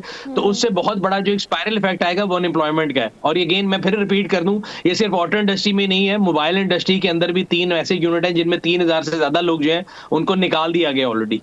तो ये बहुत जिसे कहते हैं ना एक सरप्राइजिंग फैक्टर। सुनील साहब ये कहिएगा कि बहुत ज्यादा बड़ी तादाद नहीं है उन लोगों की, लेकिन जिन्होंने गाड़ी चेंज करनी है उन्होंने करनी है, जिन्होंने नहीं लेनी है वो लेनी है। अगर प्लांट्स बंद हुए, डिमांड सप्लाई इफेक्ट हुई है, तो क्या इससे इंपोर्ट एक्सपोर्ट पे कुछ फर्क पड़ेगा? आपको क्या लगता है कि मतलब लोग इस तरफ जाएंगे और हमें इस पे कोई ग्राफ का ऊपर नीचे होता नजर आएगा? नहीं, आई डोंट थिंक सो। देखिए इंपोर्ट की पॉलिसी पहली बहुत ज्यादा सख्त हो चुकी है, जिस पॉलिसी की अगर आप गाड़ी मंगाएं तो डॉलर और ड्यूटी का जो रेट है उस पर इंपोर्ट तो सेंस करती ही नहीं है, सिर्फ लोकल गाड़ी ही सेंस करती है। बट लोकल गाड़ी के अंदर भी इशू जो मैंने आपको बताया कि इस टाइम पे इतनी डिमांड ही नहीं जो गाड़ी की प्राइसेस हो चुकी हैं, इसलिए एज सच उस तरह का कोई आपको फर्क नहीं नजर आएगा। तो ओनली इंपैक्ट जो कि अभी मजीद कह रहे थे वही आएगा कि आपकी जो यूज गाड़ी है उसकी प्राइस बढ़ जाएगी। बिकॉज अगर नई गाड़ी मेरी और आपकी रीच में नहीं आती और मैं और आप दोनों पुरानी गाड़ी खरीदने चले जाएंगे तो उधर की जो डिमांड है वो बहुत ज्यादा हाई हो जाएगी, और वही इफेक्ट जो आपको न्यू गाड़ी में नजर आ रहा था वो यूज में नजर आना शुरू हो जाएगा। तो कंज्यूमर के लिए उस लिहाज से कोई अच्छी न्यूज नहीं है। अच्छा, नॉट एग्जैक्ट टाइम, लेकिन आपने कहा कि आम कस्टमर को कंपैरेटिवली इतना फर्क नहीं पड़ा, इतना फर्क जो है वो इंडस्ट्री के लोगों को पड़ रहा है, वो डैमेज ज़रा ज़्यादा है। ये जो डेफिशिएंसी आ जाएगी, जो सिस्टम थोड़ा आप देखेंगे कि लैग करेगा इन दिनों में, जब for the time being system और प्लांट्स को बंद किया गया है, तो कितना टाइम लग सकता है ग्रेजुअली इस चीज़ को ओवरकम करने में? एकदम तो चीज़ें ठीक नहीं हो सकती हैं अगर इंडस्ट्री की बात की जाए तो। आपका सवाल बिल्कुल वैलिड है और ये बात हम समझा के थक गए हैं। गवर्नमेंट हो या कोई भी चीज हो, देखिए अगर आपने किसी यूनिट को बंद करना और उसको उससे एक यूनिट बनाना, उसमें 2 दिन लगते हैं, आप उनकी इंपोर्ट बैन कर दें। हाँ। लेकिन उस पहिए को दोबारा चलाने के लिए जो फ्रिक्शन है, जो सारी चीजें करना आएंगी, अगर आप कोविड का लैग देख लें, कोविड की वजह से पूरी दुनिया में जितनी डिसरप्शन हुई हुई है, अगर आप सी मेरीन ट्रैफिक को देख लें, वो सारी चोक हुई पड़ी है, डिमांड इतनी ज्यादा थी, तो इससे भी आपके जो इफेक्ट है वो दूर रस होंगे। लेट्स से अगर 2 जनवरी को वो खोल भी देते थे एलसी के ऊपर से वो बैन, तो इसको दोबारा वापस आने में, स्पिन आने में मेरे ख्याल से 4-5 महीने का टाइम लगेगा। जी पाजी। अच्छा सुनील भाई, अगर हम देखें, हम हिंदुस्तान की बात हमेशा करते रहते हैं, लेकिन हिंदुस्तान बहुत आगे निकल चुका है, लेकिन उन्होंने लोकल इंडस्ट्री पे बहुत ज्यादा ध्यान दिया, और यही वजह है कि आप वहां पे देखें तो गाड़ियों की जो प्राइस है बहुत ज्यादा वो मुनासिब भी है। ऐसे में उनकी इंडस्ट्री बड़ी बूस्ट कर चुकी है। हम क्यों अपनी लोकल इंडस्ट्री की तरफ हमने क्यों ध्यान नहीं दिया? थोड़ा सा इस हवाले से भी बताइएगा कि क्या वजूहात थी कि उसके बिना पर हमने हमेशा बाहर की कंपनियों को तो कोशिश की, लेकिन अपने लोकल पे हमने कभी ध्यान नहीं दिया? सर उसकी रीजन ये है, अगर आप इंडिया के केस को पढ़ें तो बड़ा क्लासिकल केस है। लेट 90s में अगर आप उसको स्टडी करें तो उन्होंने अपने आप को टोटल बंद कर दिया था। They were not allowing any import. हमारे यहाँ मसला ये कि एक सीसो पॉलिसी है। एक गवर्नमेंट आती है, वो कहती है 3 साल पुरानी गाड़ी मंगाएंगे, फिर अगली आती है, वो कहती है 5 साल पुरानी खोलेंगे, फिर 10 साल खोलेंगे। And they have been using this tool to blackmail और नेगोशिएट विद लोकल जो वेंडर्स हैं आपके। और लेट बायगॉन्स बी बायगॉन्स। जब 3 मैन्युफैक्चरर थे तो आप कह सकते थे मोनोपोली है, अब तो 13 मैन्युफैक्चरर है। और अब अगर आप देखें तो पिछले कई सालों में मार्केट के अंदर ऐसा कंपटीशन आ रहा था कि लोगों को बहुत सी ऐसी गाड़ियां, बहुत सी ऐसी ऑप्शन जो पहले नहीं मिल रही थी, वो मिल रही थी। एंड आई ऑलवेज से कि जो कंपटीशन होता है that drives things to their betterment. But हुआ ये कि जब वो कंपटीशन शुरू हुआ, उधर आपने एलसी की वो लगा दी रिसेशन, उधर डॉलर ऊपर चला गया, एंड अगेन इंडस्ट्री फिर एक परेशानी का शिकार है। अब अगर आप देखें तो 2 ग्रुप्स हैं। एक लोग कहते हैं कि जी इंपोर्टेड गाड़ी खोल दें ताकि लोकल वाले जो है इनको सीधा सबक मिल जाए। लोकल वाले हैं वो अपनी जगह रोते रहते हैं कि जी आपने हमारा सामान नहीं आने दिया। तो at the end of the day imported बंद हो या लोकल बंद हो, दोनों केस में कंज्यूमर जो है वो उसका नुकसान है। अच्छा sir, being the CEO PakWheels, हमने देखा है कि we have the only option कि हमें कोई भी चीज़ इस तरह से चाहिए गाड़ी रिलेटेड तो we can approach PakWheels. आपने पार्क व्हील्स पर इटसेल्फ लोगों में और इंडस्ट्री में, बिजनेस में और कारोबार में कितना चेंज देखा है आपने? देखिए अभी तो चले इंडस्ट्री में हम इन प्लांट्स के बंद करने की बात कर रहे हैं, पिछले कुछ दिनों में, कुछ महीनों में या कुछ सालों में एक अजीब व गरीब सा चेंज आया है जो कि अगले कई सालों तक ठीक नहीं हो सकता। आप क्या समझते हैं इस हवाले से कि क्या क्या चेंजेस आपने ऐसे देखे जो कि मुझे लगता है कि इररिपेयरेबल टाइप सिचुएशन है? देखिए 2-3 चेंजेस बड़े एविडेंट हैं। एक तो मैंने आपको बताया था कि हमारे पे एक्सेस डिमांड होती थी। आप गाड़ी बुक कराने जाते थे, आपको 8-8 महीने का वेट करना पड़ता था। आपको गाड़ी के ऊपर प्रीमियम और ऑन देना पड़ता था। आज थिंग्स आर एग्जैक्टली रिवर्स। आज आप किसी भी शोरूम पे जाए, मैं आपको आज चैलेंज कर लेता हूँ कि आप जाके कहें कि जो मुझे आज गाड़ी चाहिए, वो आपको आज गाड़ी देकर भेजेंगे। There is no wait, there is no on, there is off. In fact अगर आज आप गाड़ी बुक कराने जाती हैं तो उससे सस्ती आपको हाजिर मार्केट में मिल रही है। तो ये शायद शॉर्ट टर्म के लिए कंज्यूमर को बड़ा अच्छा लगेगा, बट मैं ये बता रहा हूँ ये लॉन्ग टर्म में काम चलेगा नहीं। इस तरह या तो इदारे होंगे या सारा कुछ जो है ना लोगों की रीच से बाहर होगा। और आप अंदाजा लगाएं कि डॉलर प्राइस बढ़ने की वजह से लोगों की रीच से इतनी ज्यादा चीजें बाहर हो गई हैं कि हम एक्सेस डिमांड से एक्सेस सप्लाई पे आ गए, जबकि अभी सप्लाई है ही नहीं। सप्लाई समझे प्रोडक्शन रुकी हुई है, फिर भी जो मौजूदा सामान का मार्केट में खड़ा है वो नहीं बिक रहा। तो ये इंडस्ट्री के लिए बड़ी बुरी चीज है और कंज्यूमर के लिए इस लिहाज से एक अच्छी न्यूज जरूर है कि मुझे ये लगता है कि जब कंपटीशन दोबारा खुलेगा भी तो आई डोंट थिंक सो कि ऑटो मैन्युफैक्चरर का जो एक वहां पे एक हमें नजर आता था ना, एक मार्केट में एक कंसोर्शियम बना हुआ था डीलर का और इन्वेस्टर का कि जी आपसे ऑन लेते थे। I don't think so they can come back to the on market ever again. और अब जो है मुकाबला इस चीज पे होगा कि कौन ज्यादा अच्छी कंज्यूमर सर्विस दे रहा है, कौन आफ्टर सेल सर्विस दे रहा है, एंड उस लिहाज से ये चीज पॉजिटिव भी है। अच्छा सर, सिस्टम में बहुत सारे लोग हैं। एक तो हम प्लांट्स की बात करें, वो तो इटसेल्फ एक इंडस्ट्री है, लेकिन हमारे पास डीलर्स कम्युनिटी है, हमारे पास मोटर्स हैं, मुख्तलिफ एसोसिएशंस हैं जो कि इस चीज़ को ड्राइव कर रही हैं। सब एक ट्रेंड चलता है, उस ट्रेंड को सब फॉलो करते हैं, फिर वो ट्रेंड जो है बाज़ लोगों को बहुत फ़ायदा देता है, बाज़ लोगों को बहुत नुकसान देता है। तो ये जो तमाम लोग हैं जो कि डीलर्स कम्युनिटी कहलाती है, ये इनमें कौन से ऐसे ट्रेंड्स हैं जो कि आप जिसको डिनाई करना चाहते हैं, जिसको आप समझते हैं कि आगे नहीं बढ़ना चाहिए, जिससे इंडस्ट्री जो है वो फ्लरिश करेगी अगर ये डीलर्स इस तरह से ट्रीट नहीं करेंगे इंडस्ट्री को? देखिए डीलर का काम तो है आपको चीज लेके देना और उस पर अपना कमीशन बनाना। तो बेशक वो यूज गाड़ी बेच रहा है या नई गाड़ी बेच रहा है, उन्होंने अपना 1% कमीशन चार्ज करना है, and way they are reality, they are here to help you and me. तो डीलर तो खत्म नहीं होगा मार्केट से, वो तो रहेगा। अब डिपेंड ये करता है कि कहीं बीच में ऐसे शॉर्ट साइटेड आ जाते हैं लोग, जो ऐसे प्लेयर्स आ जाते हैं जो कि शॉर्टेज क्रिएट करके जो एक प्रीमियम बनाते थे, और उसके ऊपर फर्ज करें एक Yes. आम गाड़ी के ऊपर अगर 1% कमीशन बनना है तो वो 10 से 12% जो है उसके ऊपर वो चार्ज कर रहे थे ऑन एज अ प्रीमियम और ऑन। तो ऐसे जो भी लोग थे जो मार्केट में ऐसे नासिर थे जो इसके ऊपर जिंदगी गुजार रहे थे, I think they will have to look for the new ways to earn their income.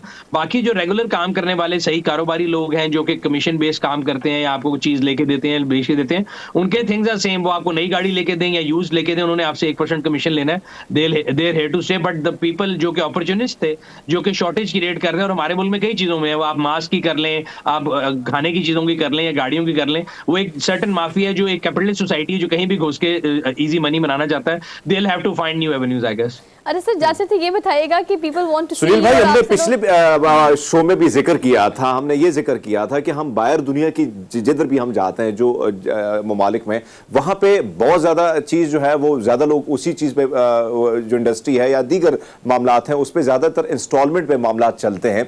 लेकिन अगर हम पाकिस्तान की बात करते हैं, यहाँ पे एक तो फुकदान है बहुत सारी चीजों का, लेकिन ऐसे में अगर किसी शख्स ने जाना है बैंक की तरफ तो उनकी जो तरीकाकार है, यानी जो शराइत उन्होंने रखी हैं, वो इंतहाई सख्त हैं। इसको आप कैसे देखते हैं? बाहर दुनिया में तो इस किस्म की, क्योंकि हमने जो देखी है बड़ा आसान सा तरीका होता था, आपके जॉब का लेटर हो, चाहे प्राइवेट में है या आप सरकारी गवर्नमेंट सेक्टर में है। यहां पे गवर्नमेंट सेक्टर या कारोबारी शख्स को तो कुछ रिलीफ है, लेकिन जो हमारी तरफ प्राइवेट सेक्टर में काम करने वाला है उसको तो देखता भी नहीं है कोई।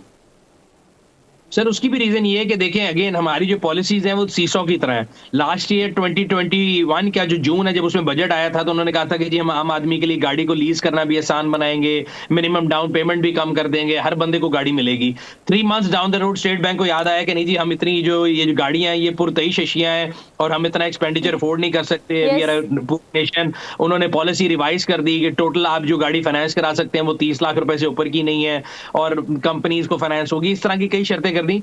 नीज ये वो चाहते ये हैं कि आप जो एक्सपेंडिचर कम कर लें, तो वो इन्फ्लेशन और स्टैगफ्लेशन की एक बहस चलती है इकोनॉमिक्स में, वो उसको करने की कोशिश कर रहे हैं। I don't agree with them, but yes I agree with you कि वो जो किया है उन्होंने, उससे हुआ ये है कि आम आदमी के लिए कैश में तो वो वैसी गाड़ी नहीं ले सकता था, लीज पे ले सकता था, लीज भी उन्होंने बाहर कर दी। तो इससे दोनों को नुकसान है, आम कस्टमर को भी इंडस्ट्री को भी, क्योंकि इंडस्ट्री को एक प्रोस्पेक्टिव कस्टमर मिल रहा था in a form of a person जो कि गाड़ी लीज करा रहा था, आपने उनको लीज नहीं करने दी। और यही वजह है कि जो मार्केट में डिमांड में आपसे कह रहा हूँ बिल्कुल ही खत्म हो गई है, क्योंकि कैश में तो कस्टमर ले नहीं सकता।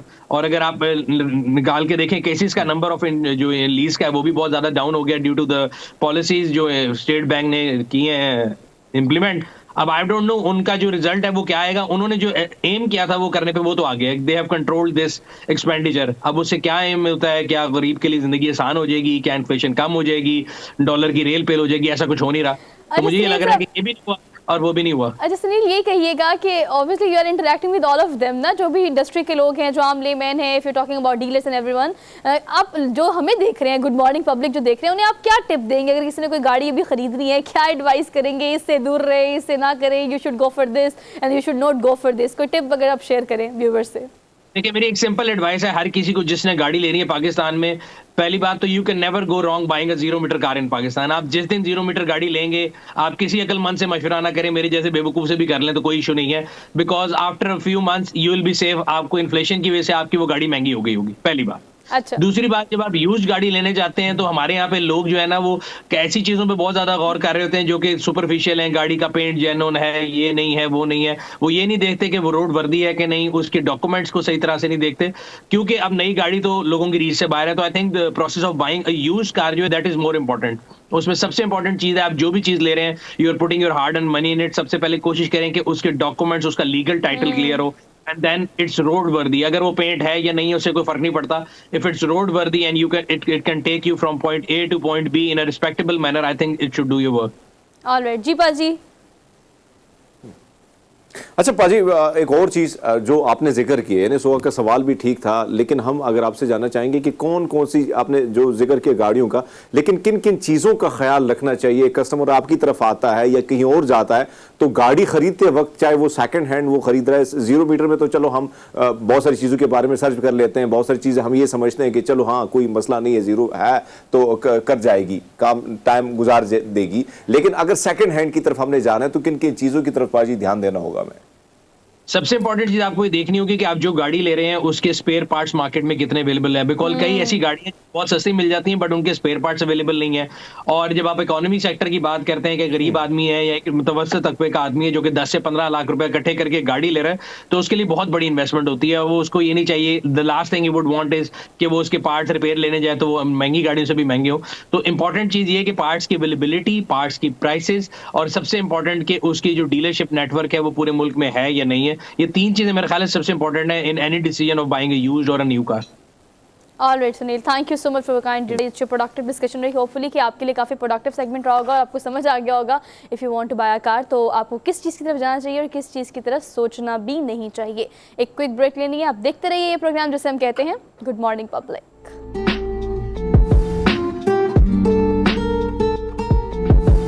Welcome back after the break. 3 ऐसे अल्फाज जो कि कसरत से यूज़ किए जाते हैं, वो बच्चा हो या बड़ा हो, आप किससे पूछें आपको क्या मसला है, वो कहते हैं मैं तो स्ट्रेस्ड आउट हूँ। एंजाइटी, डिप्रेशन और स्ट्रेस ये इटसेल्फ एक बीमारी है और इन बीमारियों को हमने इतना नॉर्मलाइज कर दिया है कि आप हर दूसरे बंदे के, हर 2 में से 1 और 3 में से 2 बंदों को तो कहता हुआ सुनेंगे कि आज मुझे एंजाइटी है, मैं डिप्रेशन में हूँ या मैं बहुत स्ट्रेस में हूँ। भाई ये एक बीमारी है, इसको किस तरह से डायग्नोस करना है, इस पर काम कैसे करना है, या फिर आप यूँ कहें कि आपने इससे बचना कैसे है, ये सारे टारगेट्स अगर आपके होंगे तो ना आप इनका नाम लेंगे और ना ही आप इन बीमारियों से 2-4 होंगे। तो पहले सबसे आप इनका नाम लेना कम कर दें। छोटी मोटी परेशानियां जो होती हैं उनसे अपने आप को दूर रखने के लिए, जहनी तनाव का शिकार अगर आप नहीं होना चाहते या अपनी ज़िंदगी में पीस फील करने के लिए मुराकबा करना कितना ज़्यादा ज़रूरी है, मेडिटेशन कितनी ज़्यादा ज़रूरी है, वो योगा के थ्रू हो या जिस भी चीज़ से आपको लगता है कि आप मेडिटेशन कर सकते हैं, वो कब करनी चाहिए, कितनी करनी चाहिए और कितनी ज़्यादा ज़रूरी है, इन सारे सवालों के जवाब हम लेंगे। हमारे साथ अरफा अनीस मौजूद हैं और योगी अरफा हैं और पहले भी बहुत दफ़ा हमारे शो में आ चुकी हैं, हमने बहुत सारी बातें की हैं इस हवाले से उनसे। तो आपको आज के प्रोग्राम में वेलकम कहते हैं। अस्सलाम वालेकुम। वालेकुम सलाम। कैसी हैं आप अरफा? अल्लाह का शुक्र। Thank you so much for being here, good to see you. और इनको स्मार्ट देख के और इतना खुश देख के विद $100 स्माइल आपको अंदाज़ा हो गया होगा कि मेडिटेशन कितनी ज़्यादा ज़रूरी है। तो मैं आपसे पहला सवाल ये करना चाहती हूँ कि मेडिटेशन का कॉन्सेप्ट हमारे माशरे में उस तरह से अब तक लॉन्च नहीं हो सका, बहुत कम लोग इसकी तरफ जाते हैं, कितना ज़्यादा ज़रूरी है? एक्चुअली सबसे पहले तो ये अंडरस्टैंड करने की ज़रूरत है कि मुराकबा ये नहीं है कि आप एक कोने खुरदरे में बैठ गए हैं और आप लंबी चौड़ी डीप ब्रीदिंग कर रहे हैं और आप किसी राहबानियत की तरफ जाने का नाम मुराकबा नहीं है। बेसिकली मुराकबा है फोकस। आपने थोड़ी देर के लिए अपना माइंड, अपनी जो एवरीडे की लाइफ है उससे हटा के एक जगह पर फोकस कर लिया है ताकि आपके दिमाग में जो नेगेटिविटी चल रही है, जो हसल एंड बसल चल रही है, वो थोड़ी देर के लिए रुक जाए। दैट इज़ कॉल्ड मुराकबा। बेसिकली ज़हनी यकसुई का नाम है मुराकबा और उसके लिए आपको किसी कोने खुरदरे में बैठ के लंबे चौड़े मुराकबे करने की ज़रूरत नहीं है। You just need a 5 minutes from your daily life कि आप वो टाइम इस तरह निकाल सकें कि आपका दिमाग कुछ सोच नहीं रहा, आप बिल्कुल रिलैक्स हैं, ताकि आपका जो माइंड बॉडी सोल जो कि हमारी पूरी बॉडी का यूनिट है उसको दोबारा से कंबाइन होने का मौका मिल सके, रीस्टार्ट कर सके। आपको पता है आपने कहा, आपने शुरू की अपनी बात तो मैंने आंखें बंद की और मैंने फील किया कि यार आई जस्ट रिलैक्स ना। बिल्कुल, you can do this thing everywhere और एनीवेयर ना, आप ये कर सकते हो। टाइम क्या होना चाहिए मुराकबा करने का? आपने कहा 5 मिनट, लेकिन 5 मिनट दिन में किस पहर? आमतौर पर ऐसा होता है कि लोग समझते हैं कि जिस वक्त उनके पास बिल्कुल टाइम अवेलेबल है सब कामों से बच के तब हमने मुराकबा करना, ऐसा नहीं है। अगर आप बहुत ही ज़्यादा डिप्रेशन में और बहुत ही ज़्यादा बिजी हैं तो उस वक्त आपको ज़्यादा ज़रूरत है मेडिटेशन की और अपनी सारी लाइफ से डिटैच होने की, ताकि आप दोबारा से रीस्टार्ट कर सकें। तो for example even if you are sitting in car और आप किसी इंटरव्यू के लिए जा रहे हैं या आप किसी अपने जो भी आपका नेक्स्ट, पाजी कुछ पूछना चाह रहे हैं, आप किसी बात पे ऐड करना चाह रहे हैं? जी पाजी आप बोले। हाँ, अच्छा, जिस तरह हम बात करते हैं, जिस तरह आपने फरमाया शुरुआत में कि भैया आपको कहीं किसी कोने में बैठने की ज़रूरत नहीं है, दुनिया से कट ऑफ की ज़रूरत नहीं है, आप जहाँ पे भी जाके बैठ सकते हैं। अच्छा, हम मुख्तलिफ तस्वीर देखते हैं, मुख्तलिफ जो योगा करते हैं यूट्यूब पर उनको देखते हैं, तो कहीं ना कहीं उनकी एक पोजीशन होती है, उसमें बैठ के उसी तरह हाथों को, तो क्या ये ज़रूरी है? अब मेरे जैसा बंदा या सोहा जैसी शख्सियत जो काम करती है ऑफिस में, अब हमारे पास टाइम नहीं है, हम बैठे हैं लैपटॉप या कंप्यूटर के आगे सामने, तो क्या कुर्सी या चेयर पे बैठकर भी क्या वो ध्यान या उस 5 मिनट की तरफ हम जा सकते हैं? एक्चुअली लोगों ने बहुत सी आसान चीज़ों को इतना मुश्किल बना दिया है कि लोगों को लगता है कि बस ये योगी कर सकते हैं। सबसे जो मेन पोजीशन है मुराकबा के लिए वो सिर्फ ये है कि आपकी स्पाइनल कॉर्ड सीधी होनी चाहिए। वो आप इवन के लेट के भी कर सकते हैं या चेयर पे, गाड़ी में, wherever you can, just अपनी स्पाइनल कॉर्ड को सीधा रखें ताकि जो एनर्जी फ्लो है वो आपके दिमाग से आपकी पूरी रीढ़ की हड्डी में ट्रैवल कर सके। अदरवाइज़ इसके लिए किसी कोने खुरदरे में बैठ के और किसी स्पेशल पोजीशन की ज़रूरत नहीं है।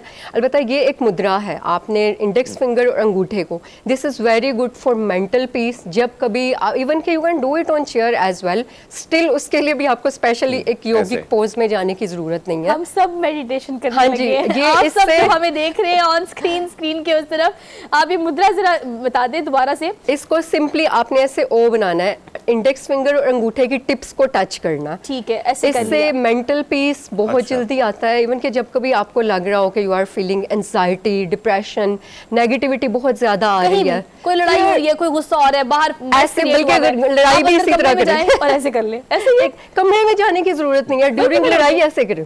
लड़ाई भी ऐसे करें, लड़ाई भी ऐसे करें, लेकिन तरीका यही है, ऐसे कर लिया और आपने, साथ आपने आपने सीधी कर ली और एग्जैक्टली और आपने साथ डीप ब्रीदिंग करनी है। सबसे पहले डीप ब्रीदिंग तो इसलिए करनी है ताकि हम फौरी तौर पर अपने दिमाग को ऑक्सीजन भेज सकें, जो कि जब हम इमरजेंसी मोड में होते हैं या लड़ाई में होते हैं या किसी भी ऐसे स्ट्रेस में होते हैं तो हम शैलो ब्रीदिंग कर रहे होते हैं, दिमाग को प्रॉपर्ली ऑक्सीजन जा ही नहीं रही होती है, तो बेचारा सही पैनिक काम हो रहा कैसे होता है ना, करेगा। सब कुछ पैनिक हो रहा होता है, गुस्सा आ रहा होता है, हर चीज हाई टेम्परेचर पे चल तो रही होती फौरी है। तौर पर स्ट्रेस को कम करने के लिए हमने डीप ब्रीदिंग करनी है ताकि ब्रेन हमारा प्रॉपर्ली ऑक्सीजनेट हो सके, लंग्स में ऑक्सीजन जा सके। Secondly you just need to detach your mind. उस वक्त जो भी नेगेटिविटी चल रही है कुछ मत सोचे, कुछ ना सोचे, नथिंगनेस। मुराकबा is the practice of nothingness. अच्छा ये पाजी आपको लगता नहीं मुश्किल काम है थोड़ा सा कि आप दिमाग को बंद करें, आंखें बंद करें और आप कुछ ना सोचें? आप आंखें बंद करते फिर भी कोई ना कोई एक इमेज सामने आ जाती है। ये मैं How आपको to बताती हूँ, focus? उसके लिए there are too many things जिन पे आप फोकस कर सकते हैं। इवन के अगर हम लॉ ऑफ अट्रैक्शन की बात करें तो जब हम मोबाइल बड़े फोकस होकर देख रहे होते हैं, that is meditation, but this is in a negative sense. We are focusing on a different फजूल सी चीज़ों पे फोकस कर रहे हैं, तो उसको हमने पॉजिटिव चीज़ पे कैसे आपसे फोकस जानना करना है। चाहूंगा। जी जी जी। अच्छा अरफा, अगर हम देखें पूरा दिन गुजरता है, जाहिर बात है कामों में गुजर जाता है, ख़वातीन की मैं बात करूं तो वो भी इसी तरह, चाहे वो शहरों में है तो वो भी घर के कामों में भी बिजी हो जाती हैं अगर जॉब्स करती हैं। लेकिन अगर हमने पूरा दिन फ्रेश रहना है और अपने अंदर जो नफ़ी किस्म के ख़यालात हैं या जो झगड़े या जो गुस्सा हमें आता है, तो क्या इस तरह करना चाहिए कि हमें कम से कम हम पूरा दिन फ्रेश रहें? कितना टाइम ज़रूरी है? कि 5 मिनट का टाइम क्या ज़रूरी है कि पूरा दिन उसमें गुजर जाएगा बेहतरीन? दिन के शुरू में क्या करना चाहिए? पूरा दिन फ्रेश रहने के लिए जो सबसे ज़रूरी है वो ये है कि आप दिन का आगाज़, जो आपका पहला आधा घंटा होता है, वो नेचुरली आप एक मेडिटेटिव फॉर्म में होते हैं। आपका जो दिमाग है वो अल्फा रेस तब प्रोड्यूस कर रहा होता है आधा घंटा। तो आपने सुबह उठने के बाद पहले आधे घंटे को बड़ा प्रीशियस समझना है। इवन ऑन योर बेड आप अपने आप को सेल्फ अफर्मेशन दें, I am good, I am getting healthy, I am getting smart. Soha का प्रॉब्लम ये है कि सुबह सुबह उठते ही मोबाइल उठा लेती है। और ये तो फिर अब आप वो ये इसी मेरा वजह से तो नहीं, ये मसाइल हमारा आते कौमी हैं। मसला है पाजी, ये हमारा कौमी मसला है। लेकिन आप एक बात बिल्कुल ठीक कह रही है। बीके शिवानी, आपने भी उनको देखा होगा, सुना होगा, इंडिया की बड़ी अच्छी स्पिरिचुअल स्पीच करती हैं। उन्होंने एक बात की थी, मैं चाहती हूँ कि आप इसको सेकंड करें, लोगों को बताएं। आपके आगे एक प्लेट पड़ी हुई है खाने की, आप उसे खा रहे हैं और आप वो कह रहे हैं कि वो टेस्टी नहीं है, और आपने वो स्पून लिया, आपने कहा टेस्टी नहीं है, टेस्टी नहीं, टेस्टी नहीं, आपने उसको खा लिया, तो यकीन करें वो टेस्टफुल होगा भी, तो वो आपके अंदर इस सोच और Exactly. वाइब्रेशन से गया है कि वो टेस्टी नहीं है, तो वो टेस्टी बिल्कुल ऐसा है, because your mind is your power house. और हर चीज़, इवन के जैसे अगर हम खट्टी चीज़ का सोचते हैं, हमने खट्टी चीज़ मुंह में नहीं खाई लेकिन हमारे हमें मुंह में taste आ पानी जाता आ है, गया। मुंह में पानी इसकी आ क्या जाता वजह है है, कि yes. Brain has no eyes, हमने उसको जो दिखाना है उसने वैसे ही रिएक्ट करना है। तो आप अपने ब्रेन को जो मैसेज देंगे वो वैसे रिएक्ट करना शुरू कर देगा। अच्छा, ब्रीथिंग करने का सही तरीका, मैं जब न्यूज़ कास्टिंग की मैंने जब ट्रेनिंग ली थी उस वक्त मुझे हमारे सीनियर न्यूज़ कास्टर थे, उन्होंने बताया था कि हम ब्रीथिंग भी गलत लेते हैं। मतलब अगर आप सांस ले रहे हैं तो इसकी एग्जांपल मैंने पहले भी शो में कई दफ़ा कहा है कि उसकी एग्जांपल ऐसी है कि जैसे एक बलून है, आप उसमें हवा भर रहे हैं तो आपका पेट बाहर आना चाहिए, लेकिन हम लोग सांस लेते तो हमारा पेट अंदर जाता है। मैक्सिमम लोग ये गलत करते हैं। मैं चाहती हूं इस हवाले से जरा आप क्लियर करें। ब्रीदिंग के लिए आपका आधा स्ट्रेस की वजह ही आपकी गलत तरीके से ब्रीदिंग लेना है। जो हम सांस लेते हुए हमारा पेट अंदर जाता है, ये इमरजेंसी मोड को जाहिर करता है। बेसिकली जब आपने सांस लेना है तो उसको अपने पेट को बैलून तस्वुर करें और सांस लेते हुए फील करें कि लाइट एंड पॉजिटिविटी आपके अंदर जा रही है और आपके पेट तक जा रही है, और आप उस बलून को फिल कर रहे हो। मतलब आपका पेट बाहर आना चाहिए, अंदर नहीं जाना चाहिए। बिल्कुल। उससे क्या होगा कि आपके जो लोअर लंग्स जो कि यूज नहीं हो रहे हैं वो भी ऑक्सीजनेट होना शुरू हो जाएंगे, पूरी बॉडी को ऑक्सीजन मिलेगी। जी आप भी करके देखिए, बड़ी मोस्ट गलती है जो हम करते हैं। मैं यही सवाल करना चाहता हूँ। हमारे पास जो मेकअप आर्टिस्ट है भट्ट साहब, वो भी इसी तरह प्रैक्टिस करते थे सांस पेट फुलाने की, और अब वो माशाल्लाह बहुत पूरे फुल गए हैं। ये वो गिला करते हैं, मैं वो गिला भी आपके सामने रखना, तो क्या ये जरूरी नहीं है कि आप पेट फुलाते हैं तो क्या उससे पेट ज्यादा बढ़ जाता है या आपकी वो फिटनेस उसी तरह रहती है? नहीं, पहली बात ये है कि जहाँ तक बात है कि ये जरूरी है, जो अल्लाह ताला ने सांस लेने का तरीका बताया है वो यही है। अगर हम छोटे बच्चे को देखें सोए हुए तो सांस लेता है तो उसका पेट ऊपर आता है, सांस निकालता है पेट नीचे जाता है। हम लोग एंजाइटी और स्ट्रेस में आने के बाद इसको रिवर्स कर जाते हैं, तो इससे मसल पेट के टोन होते हैं, इससे कैलोरी बर्न्स होती हैं और आप पहले से ज्यादा एक्टिव और एनर्जेटिक हो जाते हैं। यूज नहीं होते ना, एग्जैक्टली, बिल्कुल। यूजेज वो सब कह रही हैं, आधी बीमारियां खुद ब खुद खत्म हो जाती हैं। अच्छा, मुराकबा कर लिया हमने इस तरीका भी देख लिया। सुबह उठ के अगर आप अपने बिस्तर पे हैं, आप अभी भी उठे हैं, आपने अपना स्पाइनल कॉर्ड सीधा किया, बेड पे बैठे कंबल में ही है, वहाँ भी किया जा सकता है। इवन के लेटे हुए किया जा सकता है। लेटे हुए तो स्पाइनल कॉर्ड बिल्कुल सीधा ही है ना। अच्छा। तो आप लेटे हुए ही सबसे पहले अपने आप को सेल्फ अफर्मेशन दें, पॉजिटिव मैसेज दें उस दिन के लिए कि वो दिन जो भी आपका उस दिन का टारगेट है, it is going to be very good. उसको इमेजिन करें, जो आपका आगे प्रोजेक्ट आने वाला है उसको अपने सामने पिक्चर इमेजिन करें, वैसे जैसा आप चाहते हैं कि हो जाए।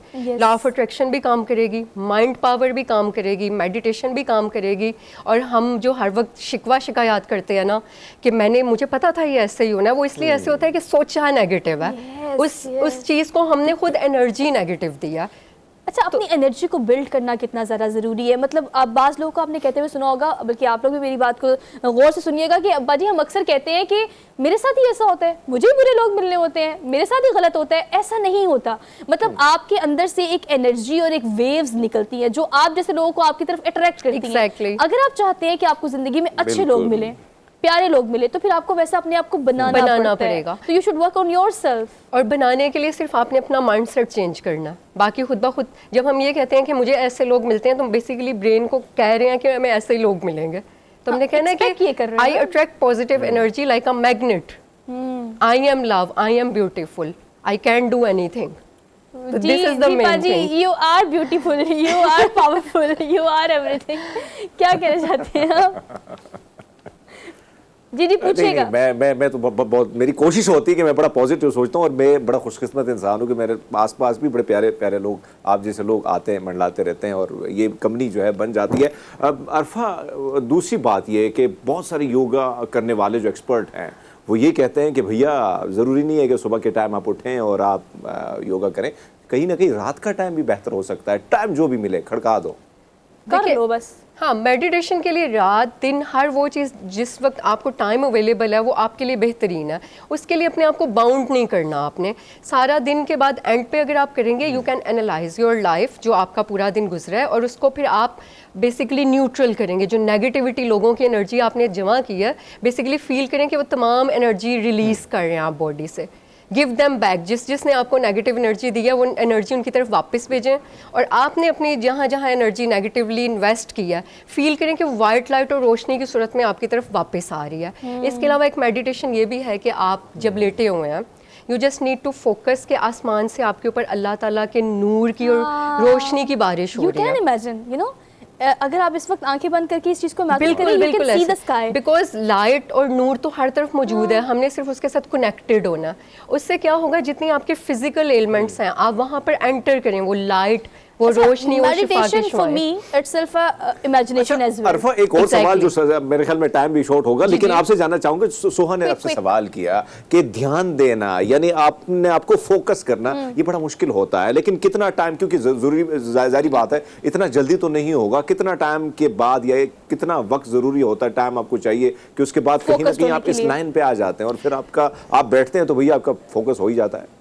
अच्छा, सबसे पहली बात ये है कि दिमाग से ही निकाल दें कि ये मुश्किल है। हम अगेन ब्रेन को मैसेज दे रहे हैं कि ये मुश्किल है, ये मुश्किल नहीं है। हम लोगों ने बेसिकली क्या करना है कि एक जो घड़ी की टिक टिक है, आप सिंपली उस पर भी फोकस कर सकते हैं। बिल्कुल भी मुश्किल नहीं है। अगर हम मोबाइल इतना गौर से देख सकते हैं तो हम हर कुछ कर सकते हैं। सिर्फ माइंड को अट्यून करना है, अपने दिमाग को उस जगह लगाना है, क्योंकि दिमाग एक वक्त पे दो चीज़ों पे फोकस नहीं कर सकता है। You just need to feel powerful about Exactly. that. I can do it, so I can do it. If Everyone I can cannot, do. so I cannot. Arfa, thank you so much. Thank बड़ी you so productive much. Discussion रही, हम इसको मजीद भी continue करना चाहते हैं कि हम हमेशा थोड़े से पाबंद होते हैं, तो अब हमने लेनी है आपसे छुट्टी। साल के आखिरी दिन है। If you want to start anything, go for it. If you want to quit anything, go for it. Just start something जो अपनी ज़िंदगी में आप चाहते हैं, जस्ट गो फॉर इट। हम इंशाल्लाह आपसे कल मुलाकात करेंगे नए टॉपिक, नए इश्यूज़ के साथ। अपना बहुत सारा ख्याल रखिएगा। अल्लाह हाफ़िज़।